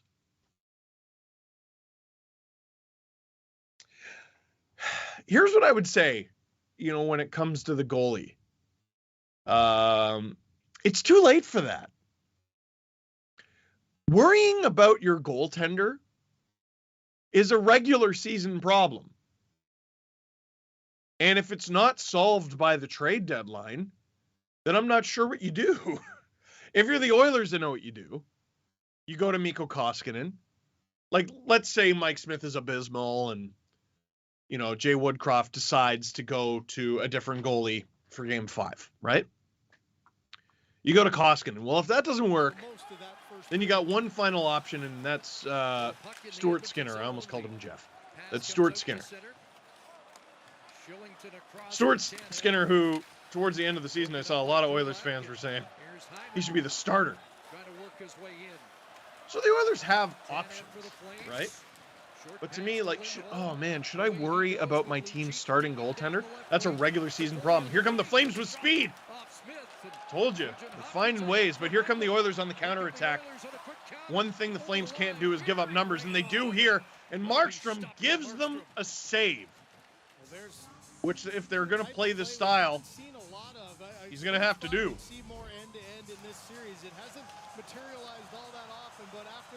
That was a great outlet pass to Hyman. That's a good attack from the Oilers. I thought they could have maybe worked it around a little bit more. Barry with the shot hits him right in the logo. That's not good enough for an opportunity that golden. 3 points in 10 games in these playoffs. It's just not enough for an offensive D-man like Tyson Barrie.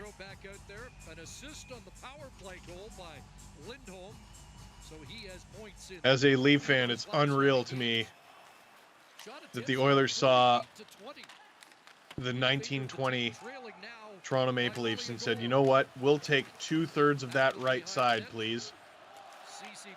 And then it worked. And now they're in the second round. If the game ends right now, they'll take a 3-1 series lead. Good on them. Zach Hyman, too. Oilers looking dangerous. Flames disrupt it. Get it out. Oilers pick this one off, though, and what do we got here? What do we got here? We got a whistle. I didn't hear the whistle.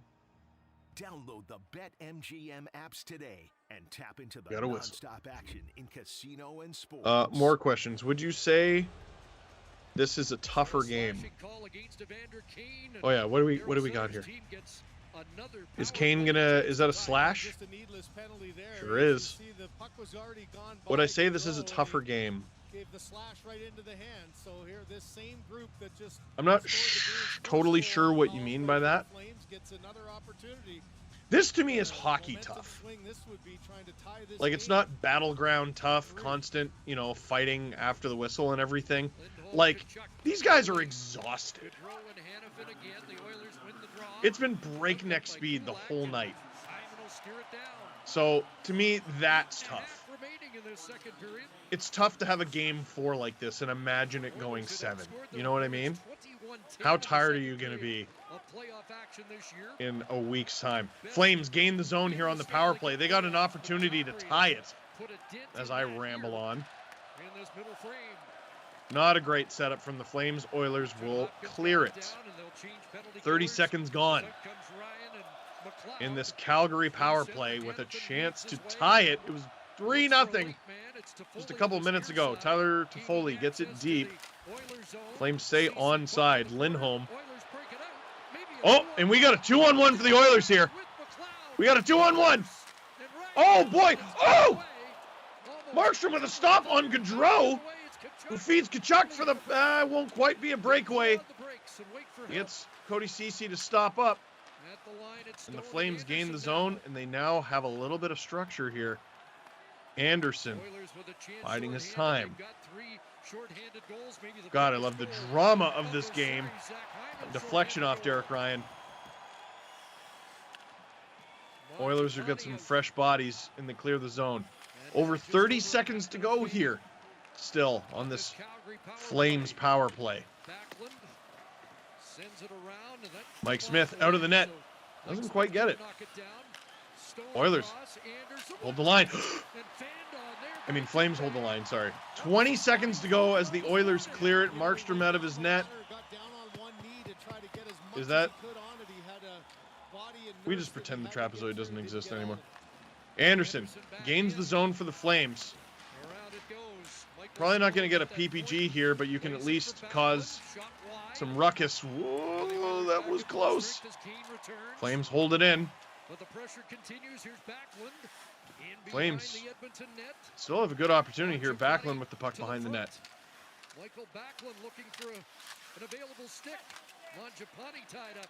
Oh, Oilers come up with it. Oilers survive on that penalty kill, and now it's time to thrive. Duncan Keith gets it in. McDavid. Oh, Markstrom way out of his net. Oilers can't get the puck. Flames clear the zone. He had to be worried about Draisaitl shooting it from a tough angle. And they clear the puck out of trouble, but they turn it over. From a different angle. Fortunate bounce there at the Flames blue line for the Flames. Unfortunate for the Oilers. Tanev finally back in this series. He helps break it out. Lewis gets it in deep. Barry says, that's nice. Oilers get it out. Chip it in deep. This has been the Oilers' bread and butter all night. Oh, Barry can't hold the puck at the blue line. You got a mishmash there in the neutral zone. Flames get it in deep, but that'll go into the netting. What a game. What a game. Oh. Johnny Gaudreau almost scoring on his own net and then feeding Matthew Tkachuk for what was almost a breakaway. So close. I can't believe Derek Ryan didn't pass it sooner. He had a wide open lane there. That's wild. Watch the Stanley Cup playoffs with Steve Dangle. I'm Steve Dangle. Click like, click subscribe. Tell all your friends. Harry, what's your favorite goalie mask design of all time? Give me a sec.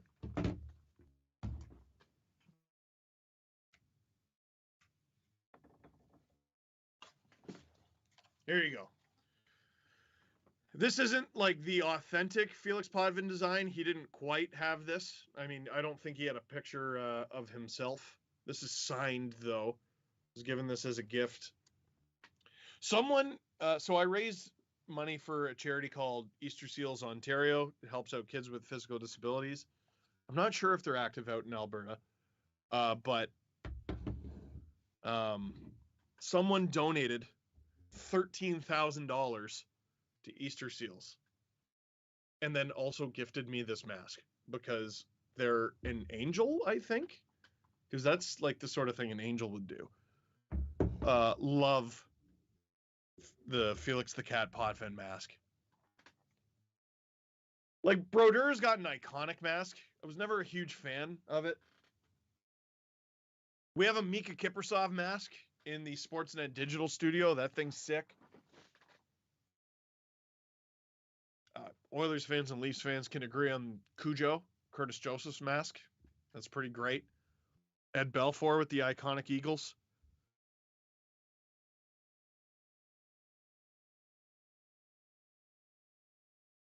You know who had a really good mask, but he just wasn't very good? That's the Toskala. Yeah. Yeah. Dude, it was a shark skull. It was really cool. Actually, Oilers fans will like this. It was when he was like backup for the Sharks. But he had like a digital.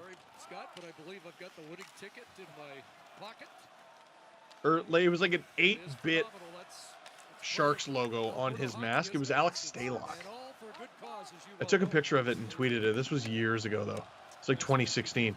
Here come the Oilers. With speed. Hyman having himself a series. Working it around. Throws it on. Nuge comes up with it. Here come the Oilers again. Man, Markstrom's just all over the place. He doesn't look comfortable at all. And lost the puck, and the Flames will get it at center. Backlund too far on that pass. Uh-oh. Intended for Shillington, will head off. How's that just nothing? Remaining in the second period. I didn't see who the Oiler was, but he just stole that man's stick. How's that nothing? That's just nothing? That happened by accident? That was an accident. Are you serious? Sure, why not? Oilers looking to cause pressure. Doesn't quite work out. Yarncroke breaks it out. Oh! In the slot! High and wide. The Flames are a shot away right now. After being just a chasm away mere minutes ago. Oilers with a chance to regain a multi-goal lead, and they don't. Markstrom will cover it up. God's door, that's huge. Cassian getting acquainted, making friends. I think it was Tyler Toffoli who had that chance that just went high and wide. Be funny if he tied it up after the discussion we had right off the top of the show. Oh, Archibald just can't get a handle on that puck, and if he does, maybe he tucks it in. Markstrom knows he's a bit fortunate.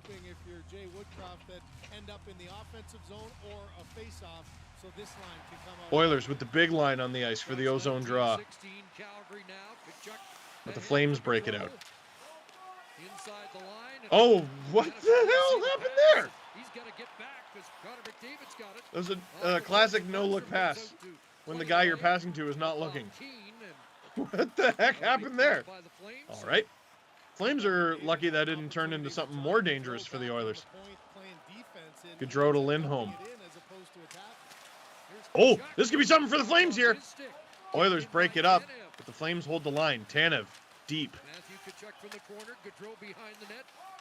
Draisaitl in front of the net with that big paddle of a stick, trying to cut off passes. Oh!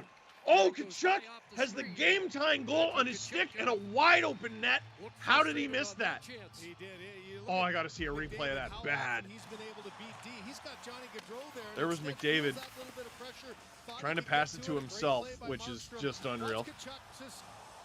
Oh, Tkachuk knows, man. He had a wide-open net. Leads the Flames with 3 goals this series, which might explain why the Flames are losing the series, because all 3 of those goals came in Game 1.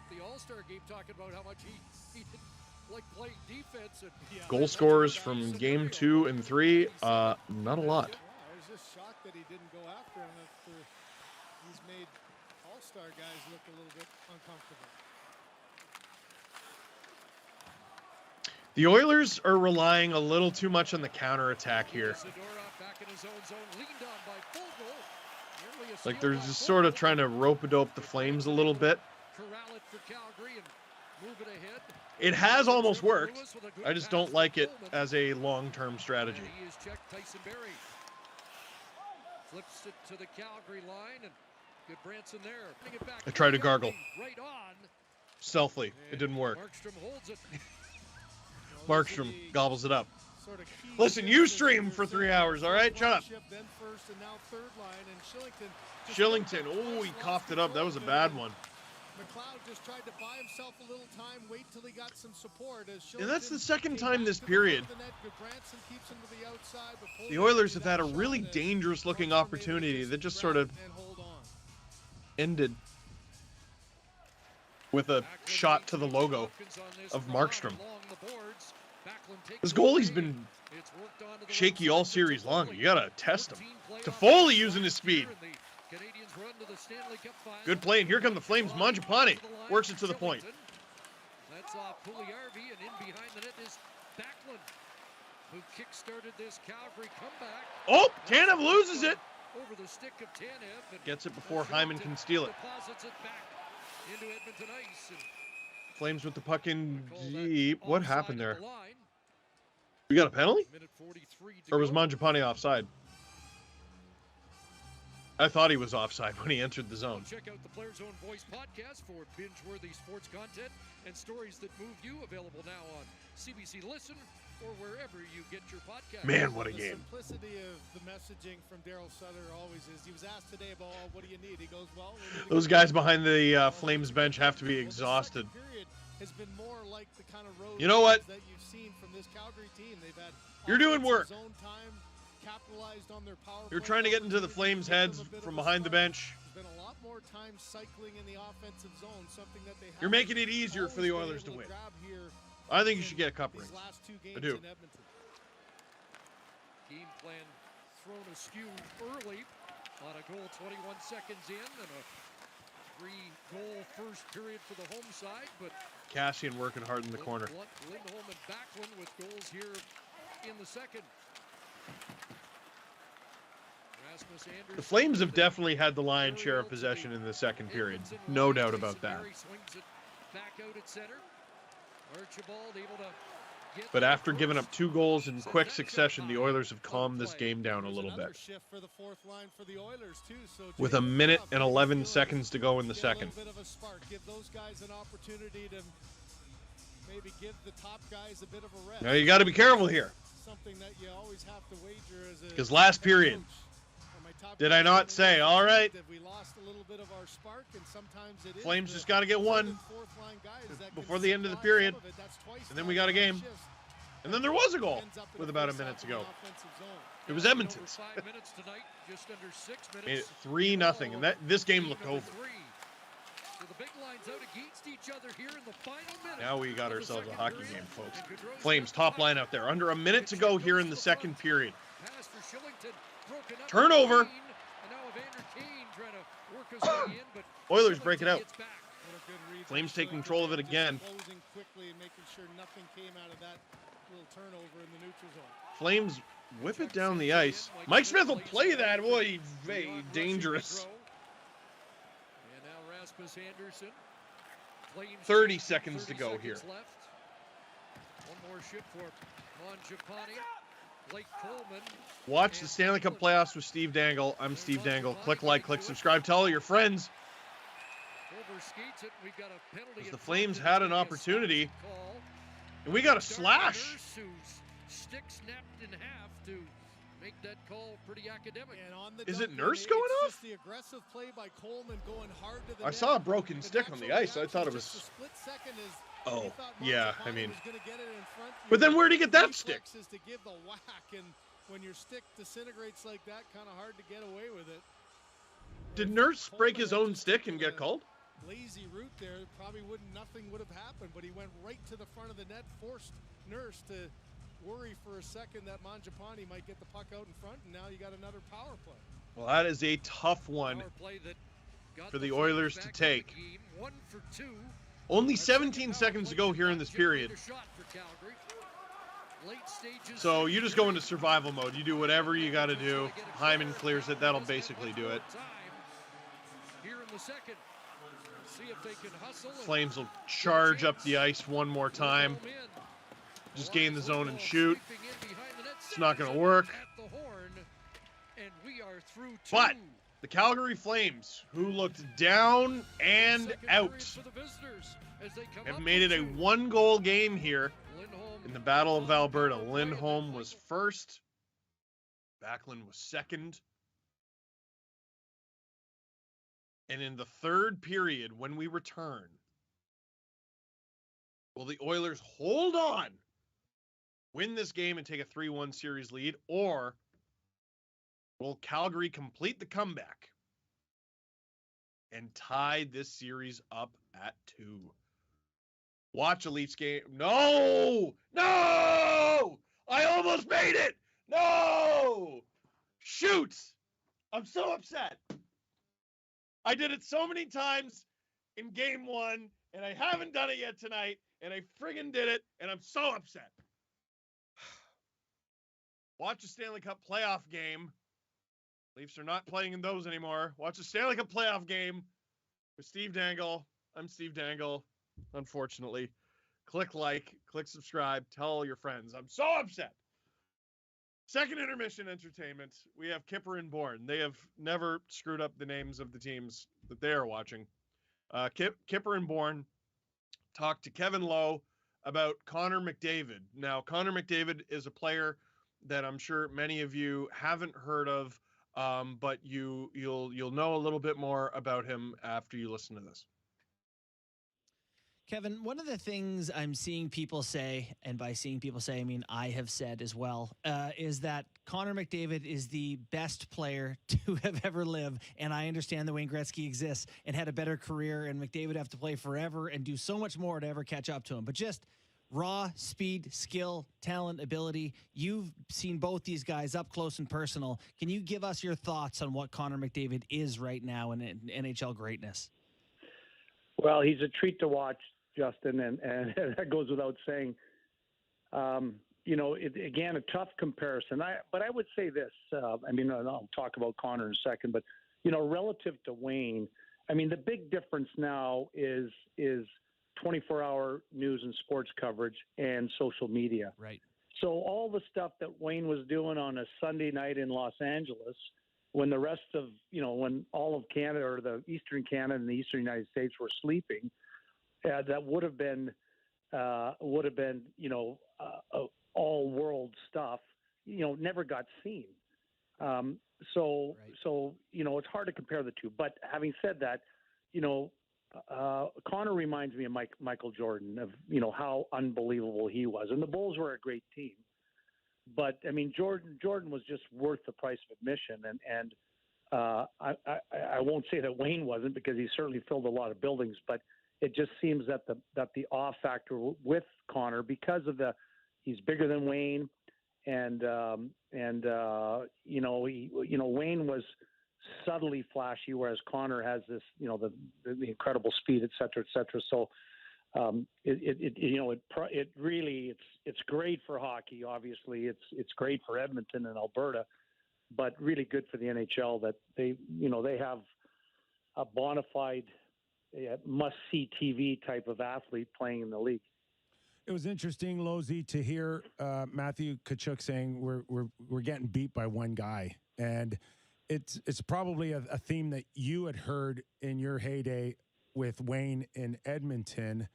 And now I'm just wondering if Calgary going in tonight, like what kind of looks did Wayne have when teams had that mentality? And what kind of looks can you compare that to Connor will look at moving forward here? Because they are similar in that perception, aren't they? Yes. So, Wayne, first off, there were teams that actually put a shadow on him. Steve Kasper comes to mind when he played for the Bruins. Certainly Esa Tikin when Wayne went to Los Angeles and the Oilers played, John Muckler assigned Tikkanen to essentially shadow Wayne throughout the game. And Tikkanen is annoying as it is, let alone following around the ice. So you can imagine the Flames assigning, who would be capable. I don't think Tkachuk could do it because I don't think he's fast enough. But if they did have a player, it's really disruptive to the game, I think.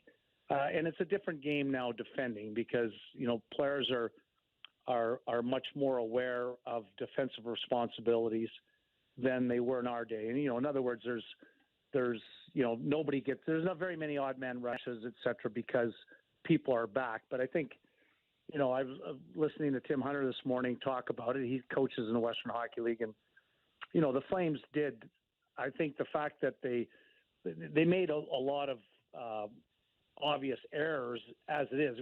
Let's not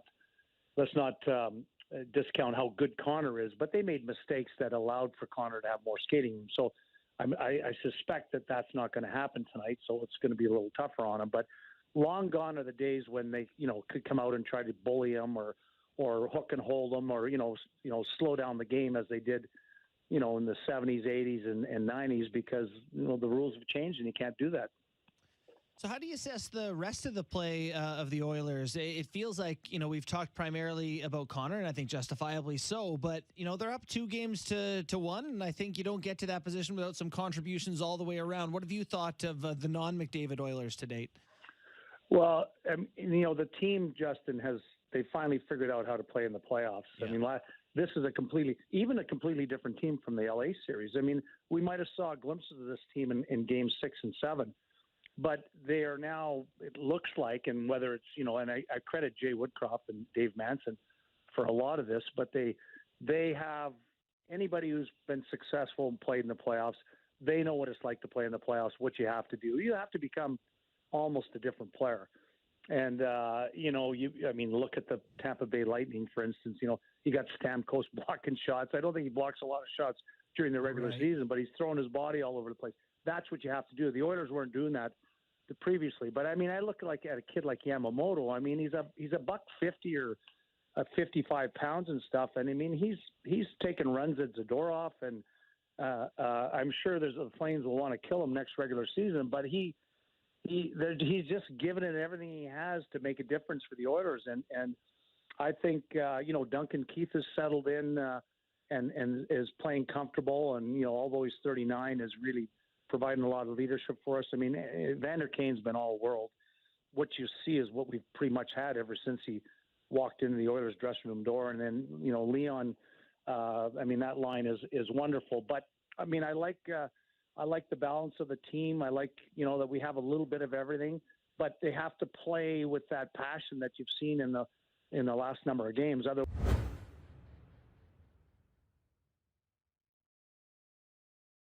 So, let's just kind of segue into the Mark Giordano signing, which how can anybody not say that this wasn't a smart signing, a good signing? $800,000. I think Elliot Friedman said that the original offer by the Leafs was $1 million, and Gio went back to them and said, "No, give me $8 million, and we'll save $200,000 to go spend somewhere else." That's straight out of the Jason Spezza playbook. If I could take less, I would, literally. So let's just get to your take on this, which makes me crazy. It's the take that I've had. It's the take that many of them have. That first and foremost, yes, he is in a position where money doesn't matter. So the first checkbox is, how is this for my family? And that was the number one reason why he's not contemplating going anywhere else for maybe $1.5 million or $2 million on a 1-year deal. We think he could have gotten double. Oh, yeah.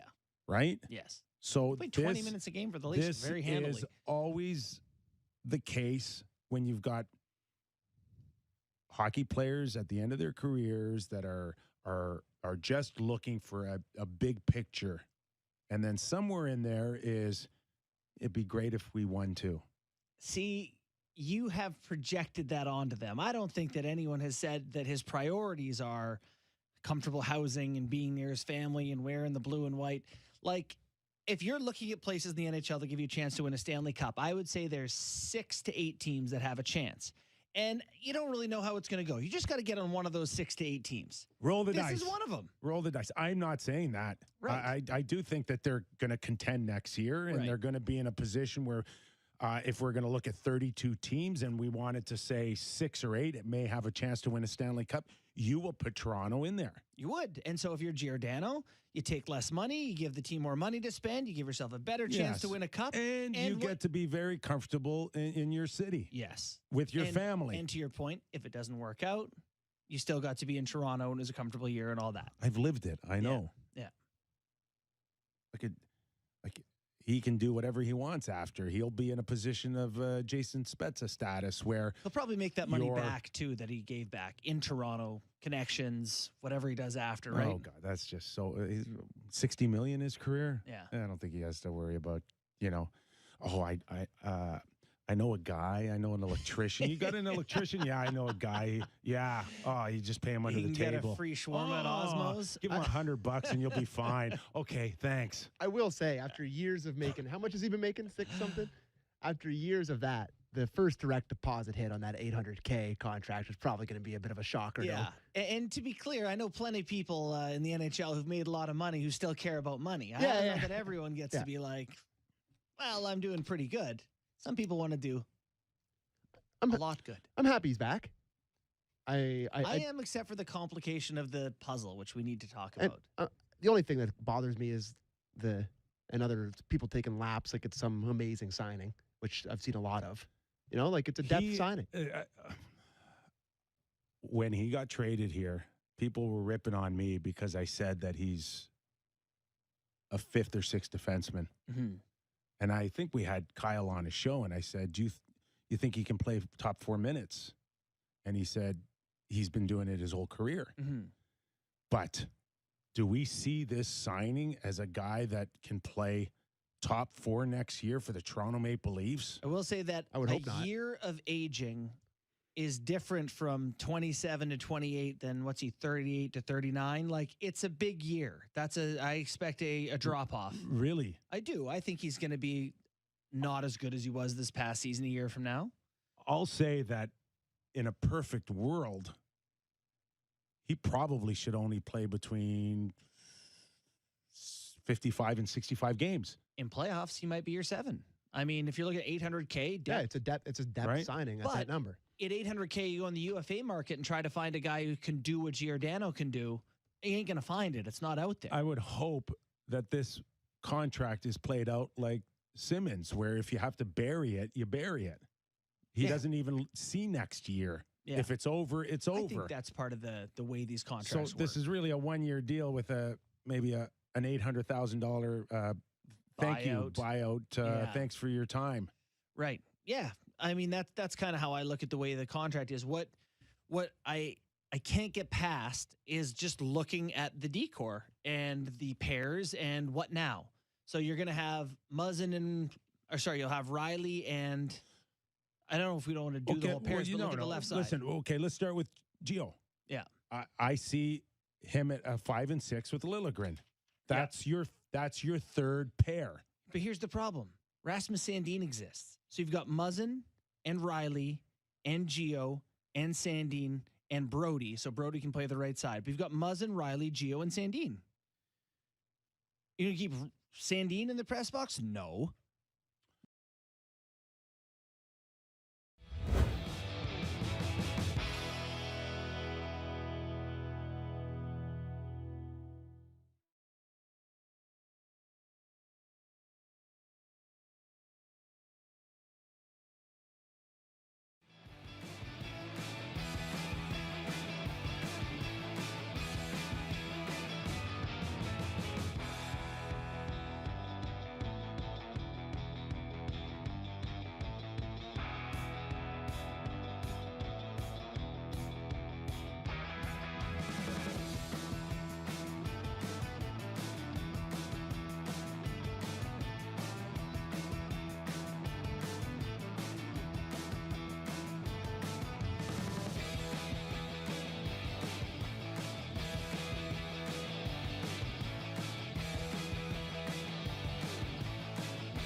Look at that.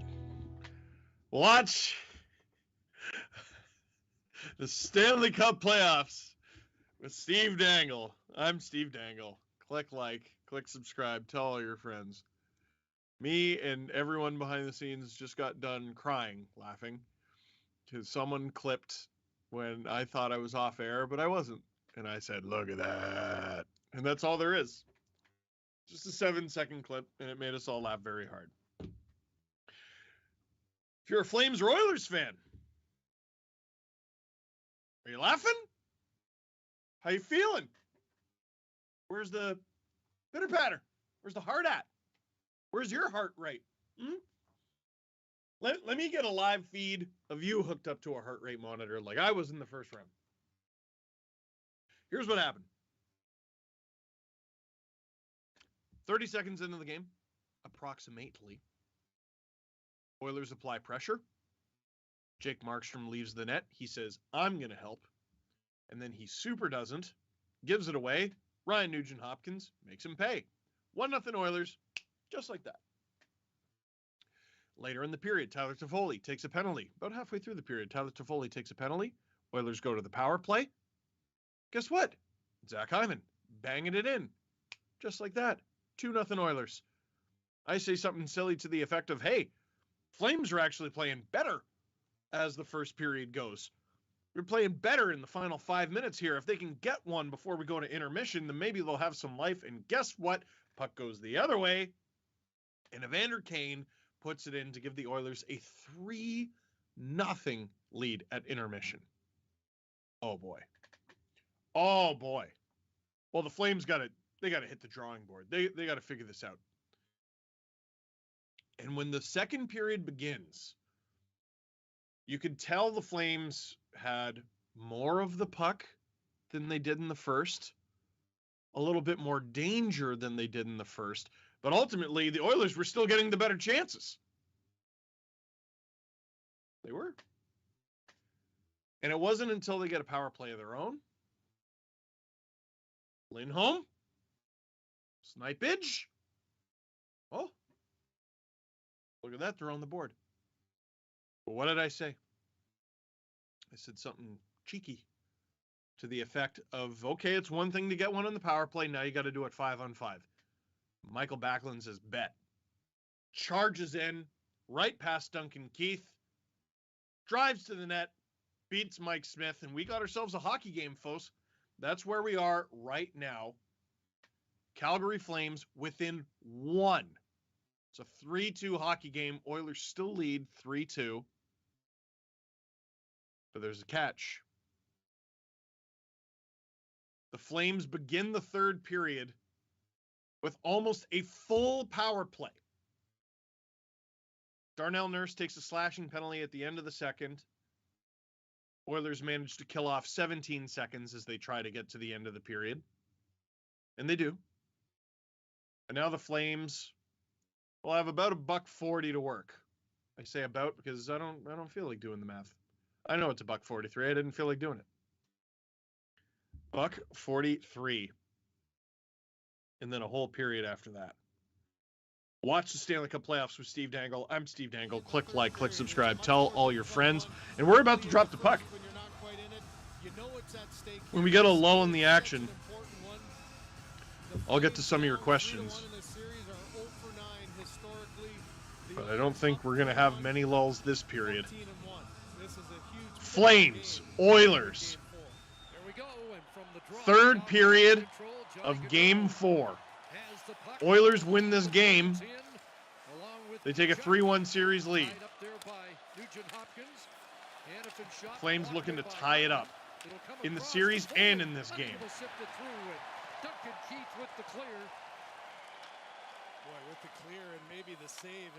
They can't do one without the other. Oilers get it deep. Chuck breaks in, drops it. Gaudreau with it. Whoa, throws it in front for a weird one, and it almost works. I think that might have hit Kachuk in the face.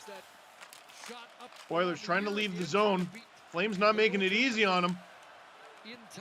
Oh, and it squirts loose into open ice. Under a minute to go in this Flames power play. Gets it back. And now up top for Hannafin. And Gaudreau. In front. Oh, Mike Smith gets across for it. Lindholm looking skyward.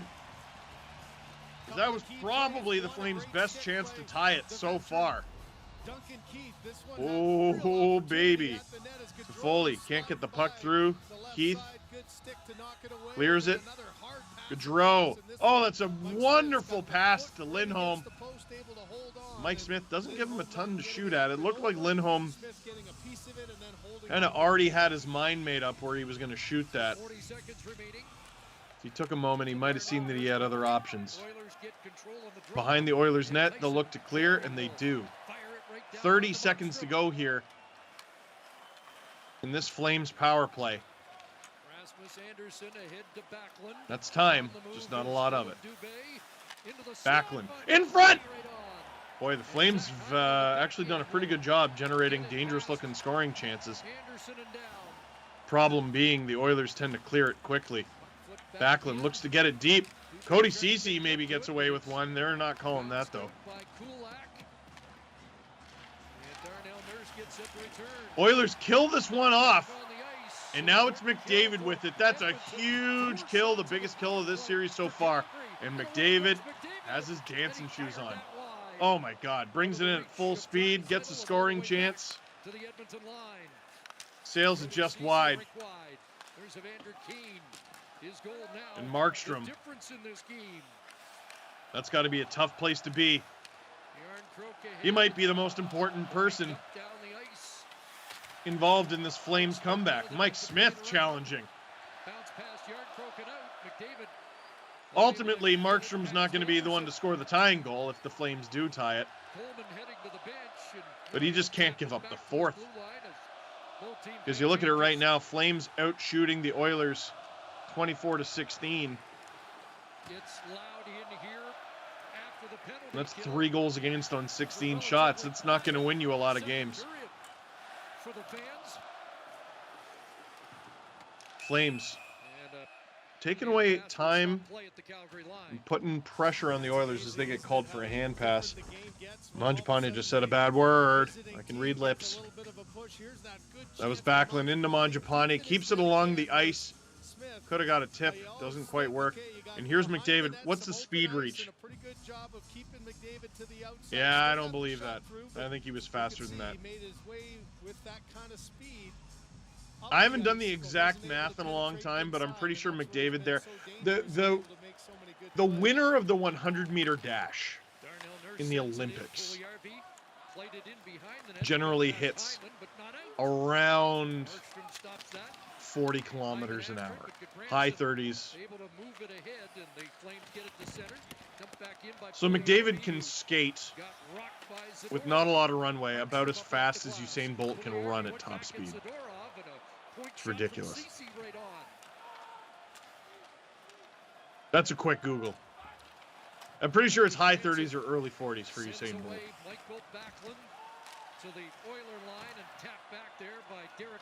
Oilers denying the Flames at the blue line, which they did such a good job of in the first period. And if Jay Woodcroft can get the Oilers back to that in the third, this will be an easy win for them. Foley with a hit. Flames going back up the other way. Shillington entering with speed. Fires it on Mike Smith. Shillington was about the only Flame I liked in the first period. And he almost ties it up there. Flames getting a line change in there. Blake Coleman just sails it in deep. Flames have been too quick to just give the puck back to the Oilers. But what the Oilers did so well in the first was they turned those little instances into offense. And in the second period, that kind of dried up. Flames doing a much better job breaking out of their own zone. That wasn't the best example. You'll have to take my word on it. Oh, turnover behind the Flames net. And here's the Oilers with a little ozone possession. They haven't had much of that lately, but they turn it over. Flames with no numbers, so they'll just get it deep. Keith hammered behind the net. Oilers get it out, though. Can't control it. Here comes Draisaitl. Oh, Tanev all alone. Kane with it. Turns back to Connor McDavid. Always a good idea. McDavid stripped by Yarncroke. And the Flames turn it back up the other way. Oh, that's a neat pass. Oh, it doesn't quite work. As Tkachuk gets it deep. I like the idea there. Both teams change as Cody Ceci works his Cody way Ceci in. chips it out. Puljujarvi at the Calgary line. Puljujarvi can't quite get a hold of it. So now Lucic riding shotgun with Lindholm and Tkachuk. And it's through to Lucic. Tkachuk in deep to Lucic. Oh boy, him tying the game would be a hell of a story after last game. Puljujarvi there to block that, and Hyman's out. Hyman trying to shoot. I disagree if you cheer for the Oilers. Here comes Zach Hyman. What a rush! But he loses the puck and avoids Markstrom. Out of the way, that would have been contact and would have been a penalty. He realized he was in a dangerous spot and did an excellent job of not taking a penalty there. But ooh, almost a giveaway behind the Flames net from Zadorov. But they'll break it out. Oh, miscommunication there. Pass during a change. Cassian can't take advantage as the Flames will break it out. Sends it in on the backhand. How are we feeling, Oilers fans? Flames have had the puck for most of the period. I don't know if I like that very much. down into Oilers Calgary territory. starting to counter a little bit over the last couple of minutes. Here's Shillington ahead. Yamamoto got a stick Shillington with that and chips turns it out. back. Fogle hustling in against Oilers Tanev. swat it down. Got a piece of Tanev who goes down. Around it comes They're going to need a little bit more neutral zone defense like that. 7 career playoff goals for Warren Fogle. 5 Because the Flames have in his spent rookie far year too as a much member time of Carolina. in the Oilers zone for my liking, if I'm an Oilers fan. Dubé flipping it out There's to that the terrifying right side mascot, towards by the way. Foley. What's its name again? Nightmare? And clubbed down by Smith. Bouchard up. McLeod works it to the right side. I don't actually want to know the name. I want to forget he exists. It's terrifying. With the Vander Keen on the forecheck. McDavid after it. Tried to play it past Kachuk, but Anderson able to work. Harvey the Hound is terrifying in a different way. They're both terrifying. Headmans the puck to Drow. I think they both make children cry. Here come the Calgary Flames. McDavid picking it up and The shot on goal doesn't work. McDavid breaking it out. Evander Kane can't beat Anderson, who stripped. knocks him down. Flames break it out again. Defensive play and Kachuk starts back. Flames going right at the Oilers' top line. They don't really have a choice. Only 12 minutes to go here in regulation. And you need a goal. Draisaitl out wide. Kane has it, puts it on. Ricocheted past McDavid and played out to center. Nurse is going to drift it right back in.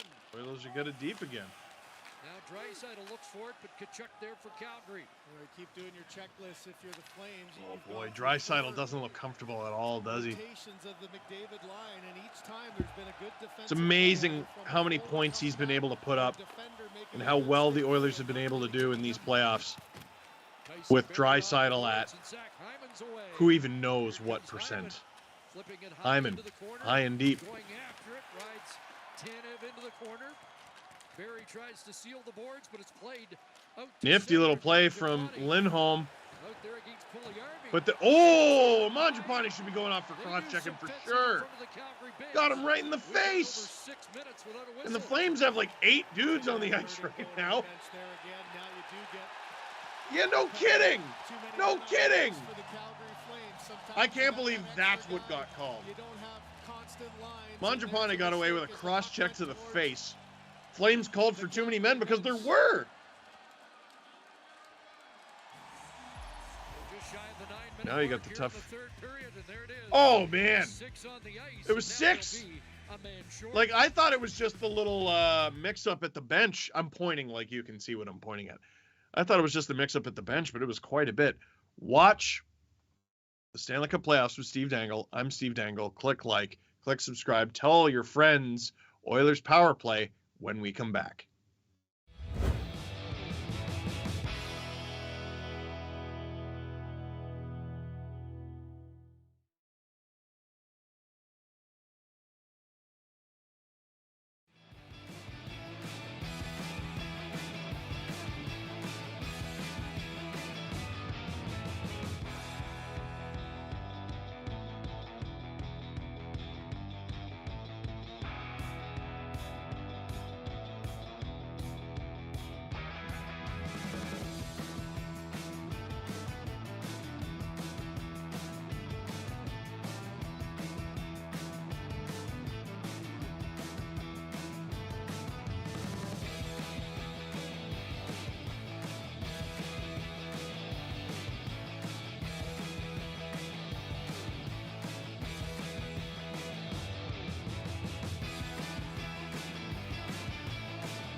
Watch the Stanley Cup Playoffs with Steve Dangle. I'm Steve Dangle.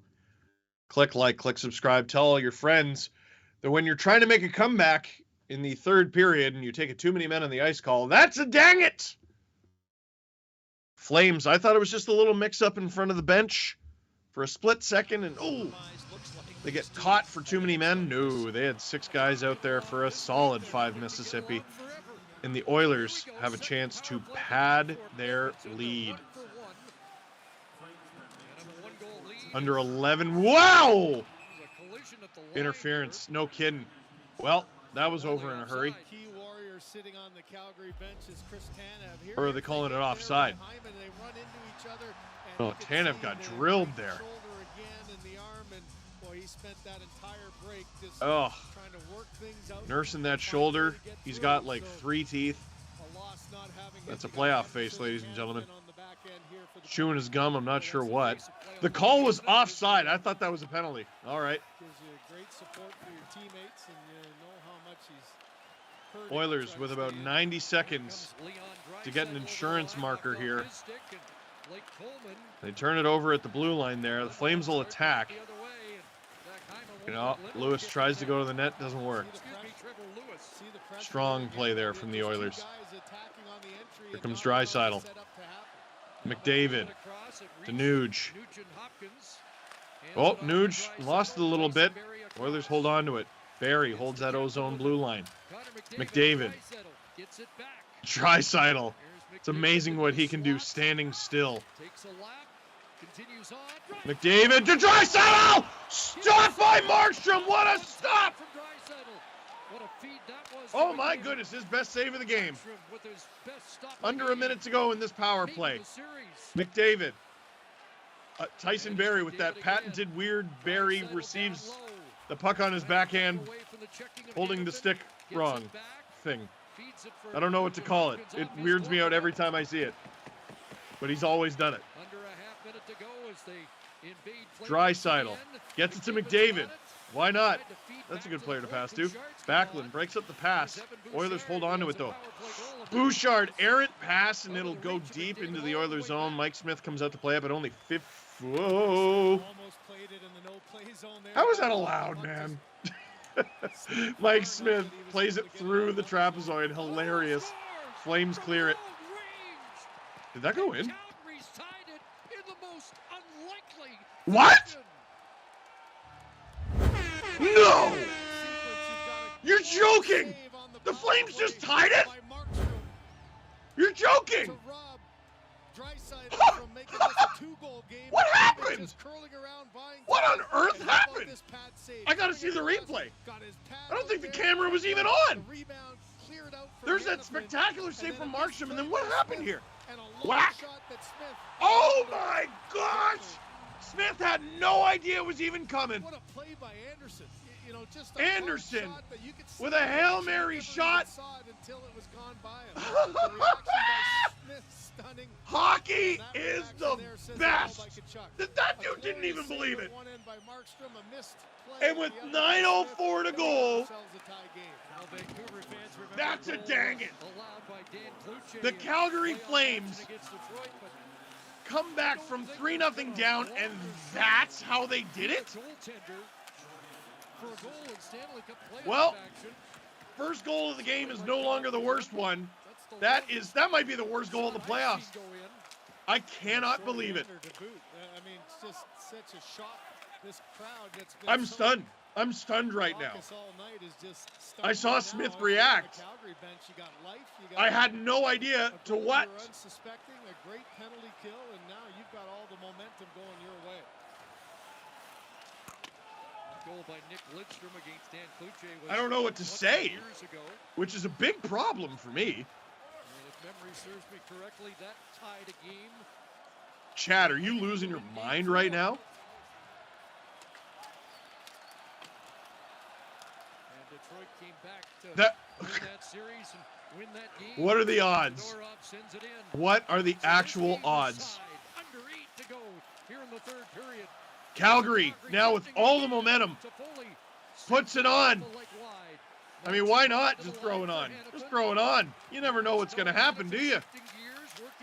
Hanneman in front. Oh, the Flames were playing timid at the beginning of the game. Then they were playing with fear, and now they're playing with outright bloodlust. It's a 3-3 game. Watch the Stanley Cup playoffs with Steve Dangle. I'm Steve Dangle. Click like, click subscribe. Tell all your friends that we got a dang it per side And it will go down, as you so mentioned, far as a tonight. short-handed goal. Markstrom, Here's about Cody 30 Ceci seconds and in, gives the puck away, Ceci had gets that the Oilers on the board, flip up off Shillington. and just now, Lucic plays it in front of his net, and Mike Smith gives up a goal from gutted it out all night. Fires 170 it down into the Oilers' zone. feet, Lucic along the 160 boards. feet. There's Draisaitl moving it to Kane, and Leon Draisaitl to the attack. Was Anderson Nurse is in the jumping flame up. zone He when that swings to the happened? right side. I'm stunned. Now Nurse And here come the Oilers. and stopped Nurse! by Markstrom. Stopped by Markstrom. Wide open in the slot. Big Flames after managed to clear it. being beaten 3 times in the opening period. Nugent Hopkins chased down by Kachuk. Oilers get it out. Plus, Slit through for Kane. Kane. Unable to get past Goodbranson. He's been having to do a lot of work Yamamoto on this holding line. his own, and now it's Zadorov. But the Flames will break it out. Zadorov through the middle of the ice. Oh, the Flames! Ah, I thought he held the line there. Very close, very close. I'd have to see the replay. Here's one play that all of a sudden he realized, oh, I can't Yeah, there's Smith playing it through the trapezoid. Puck goes up the other way. His focus maybe The not Oilers there as break it back up the other way. a hard shot by Anderson, and I guess, I don't know, does Smith just not get set? What are you throwing your arms up for? What are you upset about? What is happening in the Battle of Alberta? Dude. Oh. I need a vibe check in the chat. Flames fans, Oilers fans, how you feeling? Flames fans, is it you find out bad news and then they tell you never mind? Is that how you're feeling? You're not satisfied on account of you haven't won the game? Oilers fans, are nihilistic laughter, devastation? Where are you at? How's this for a poll question? Oh, my phone is just lighting up. Lighting up. Oh, my God. How's this for a poll question? Was that the worst goal of the Stanley Cup playoffs? Who had a worse one? Vasilevsky had one in the first game of the playoffs where he gave it away. Smith had a bad one in the Kings series. Wasn't that bad, though. Markstrom had a bad one in this game. That's the worst goal of the playoffs, man. That's the worst goal of the playoffs. I don't know what he was throwing his arms up for. There wasn't a player within 50 feet of you. Watch the Stanley Cup playoffs with Steve Dangle. I'm Steve Dangle. Click like, click subscribe. Tell all your friends. From producer Rob, the biggest vibe check is sweaty, anger.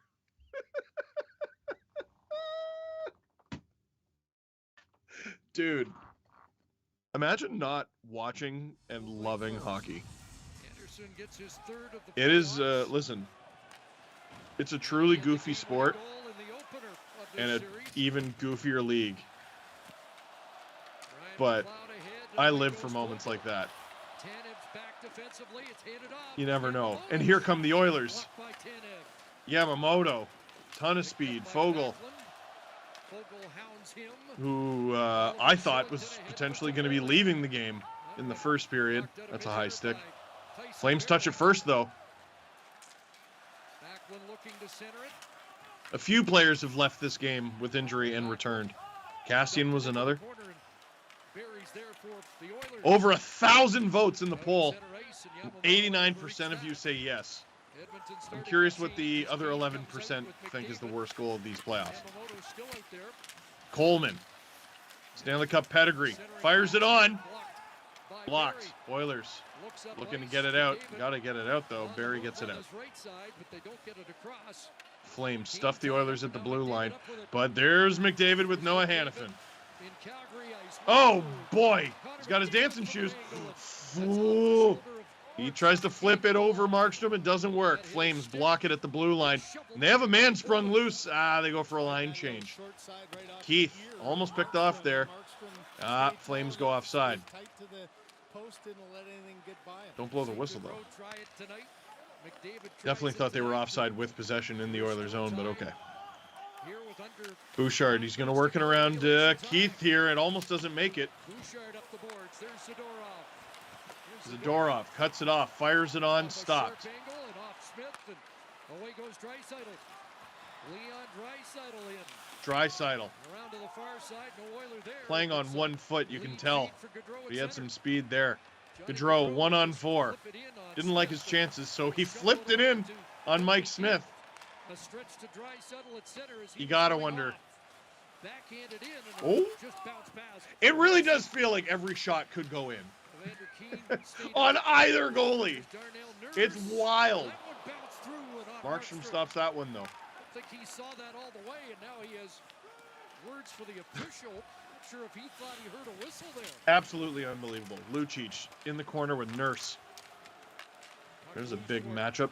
Yamamoto. Oilers will get it out. Up ahead for Hyman into the corner. He loves it there. Yamamoto throws it in front. Rebound! Oilers score! With under 4 minutes to go!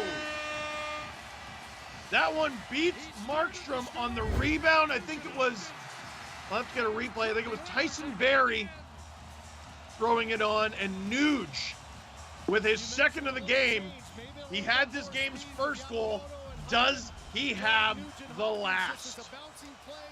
There was Nuge getting it deep for Hyman. Yamamoto works it around, throws it in front. Barrie puts it on, and Nuge on the doorstep. Shillington can't clear his man. Oilers surrender a 3-goal lead, but all they have to do is end the game with 1. Shillington knows that's a tough one. That's a tough one. And with under 3.5 minutes to go in this game, the Flames need another one, and I don't think it's going to come as easy as the third one. At 16:33 to break a 3-3 tie. But not done yet. Still over 3 minutes to go. Calgary Just bedlam in Edmonton right now. So raucous. Backlund. Mangiapane knocked off his feet. No, he throws it in front. No one's home. No one in friendly jersey anymore. Can't start here in Edmonton. McLeod takes a high stick and Whoa. Whoa. We got a penalty here. I saw gloves flying. What happened there? the whistle sounds, a little bit of post-whistle activity.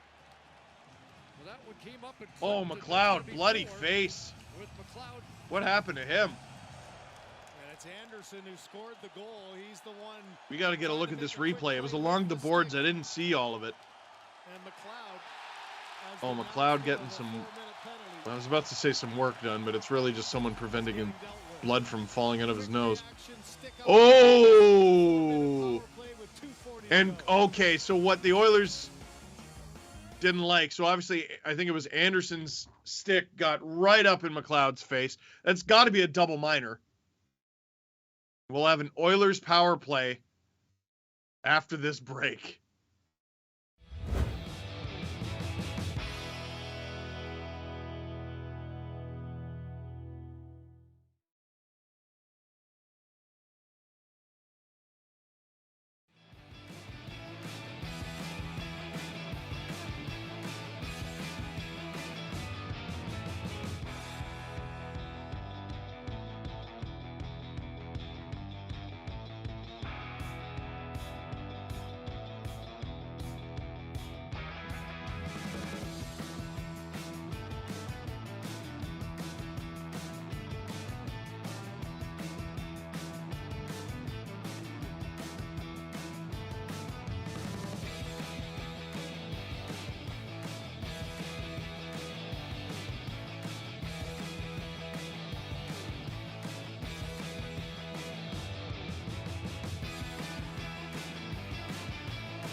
talk about the worst timed break of all time, but you got to pay the bills.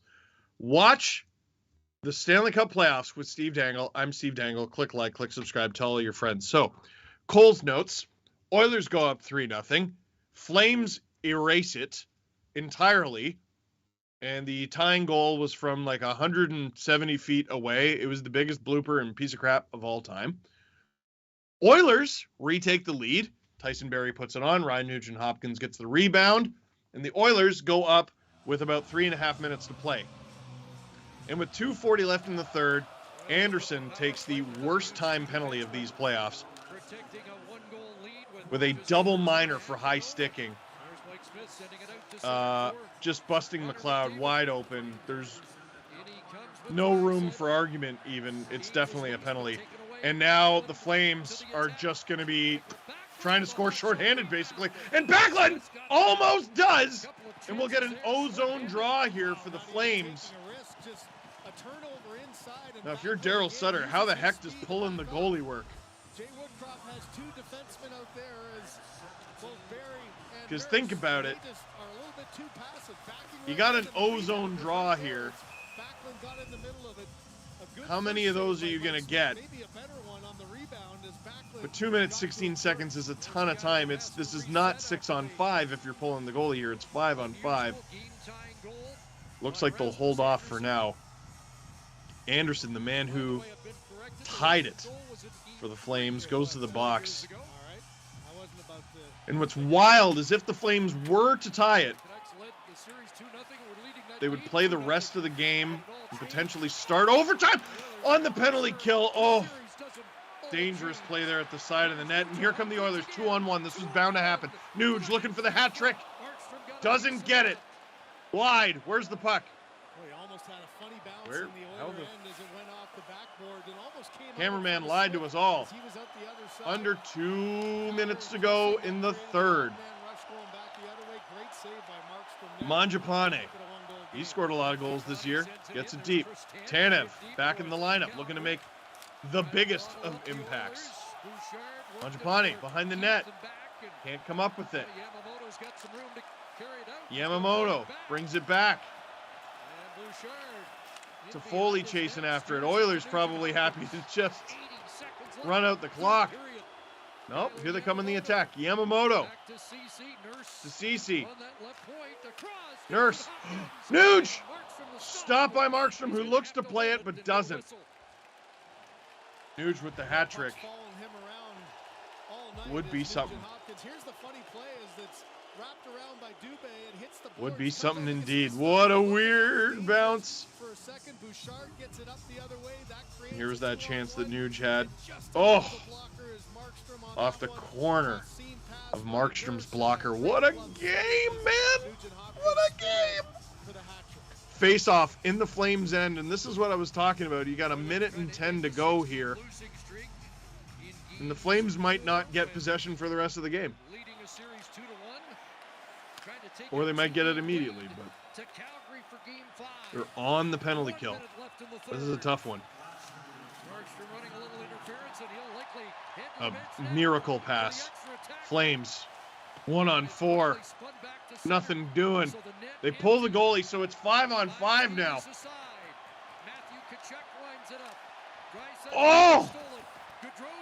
Flames somehow don't get picked off in the neutral zone. They get it deep. And it sails off the glass. Not out. I don't think everyone realized it right away. 30 seconds to go here. Oilers get it out with a chance to ice it if Vander Kane does not miss. Another one for Vander Kane. And the Edmonton Oilers are about to take a 3-1 series lead in the Battle of Alberta. And what a battle it has been tonight. No lead is safe in this series. No lead at all. The 3-0 lead that the Oilers gave up in this game wasn't even the biggest lead given up in this series. And both teams that have given up big leads in this series, game 1 and now game 4, have gone on to win anyway. So when life gives you lemons, make lemonade. That's what I learned tonight. Dying seconds of the game. Do I detect shenanigans? Probably. Yep, there it is. There it is at the benches. Cassian's out on the ice. It's all peaceful so far. The clock will wind down. Another long one on Mike Smith, but he stops that one, and he gets the win.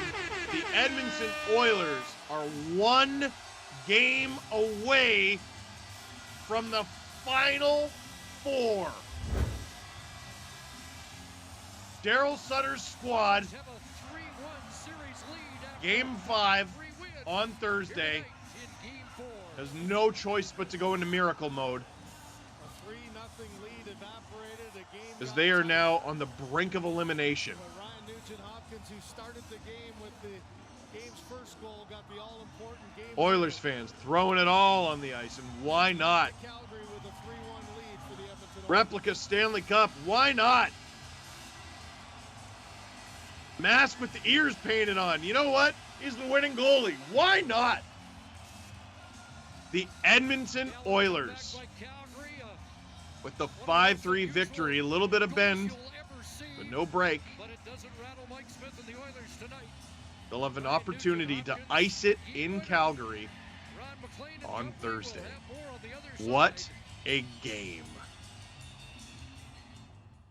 What a series. Oilers fans, please forgive me. But as a neutral observer, this series ending in 5. No. I'm sorry, you're not allowed. You can't. Please, speaking on behalf of the hockey world outside of Edmonton, you're not allowed to take this series away from us. It's too fun. It's too ridiculous. And I tell you what, if you do end this series in 5, you have to do it in some ridiculous way. You got to be down like 7-0 and come back. Or you got to be up 7-0, blow it, and then win anyway. You got to do something ridiculous. You got to give me a McDavid 10-point game. 11. Break Sittler's record. It's do whatever you need to do. Just entertain us. The Battle of Alberta has been too good. The Battle of Florida was supposed to be good. It sucked, and it was over fast, and it was good that it was over fast because it sucked. The Battle of Alberta has been too good for it to be over fast. The Edmonton Oilers are earning it. Calgary Flames, they need to remind us of who they were in the regular season. They got to figure out how to start a game. As good as the Flames were for most of the second period and a lot of the third, game's over after the first. Not literally, but you're chasing it until you get a miracle goal. You used up your one miracle goal. If Mike Smith gives you another one, fine, but you can't expect it. Watch a Leafs game with Steve Dangle. I think that's it. Oh, shoot, I said Leafs again. No!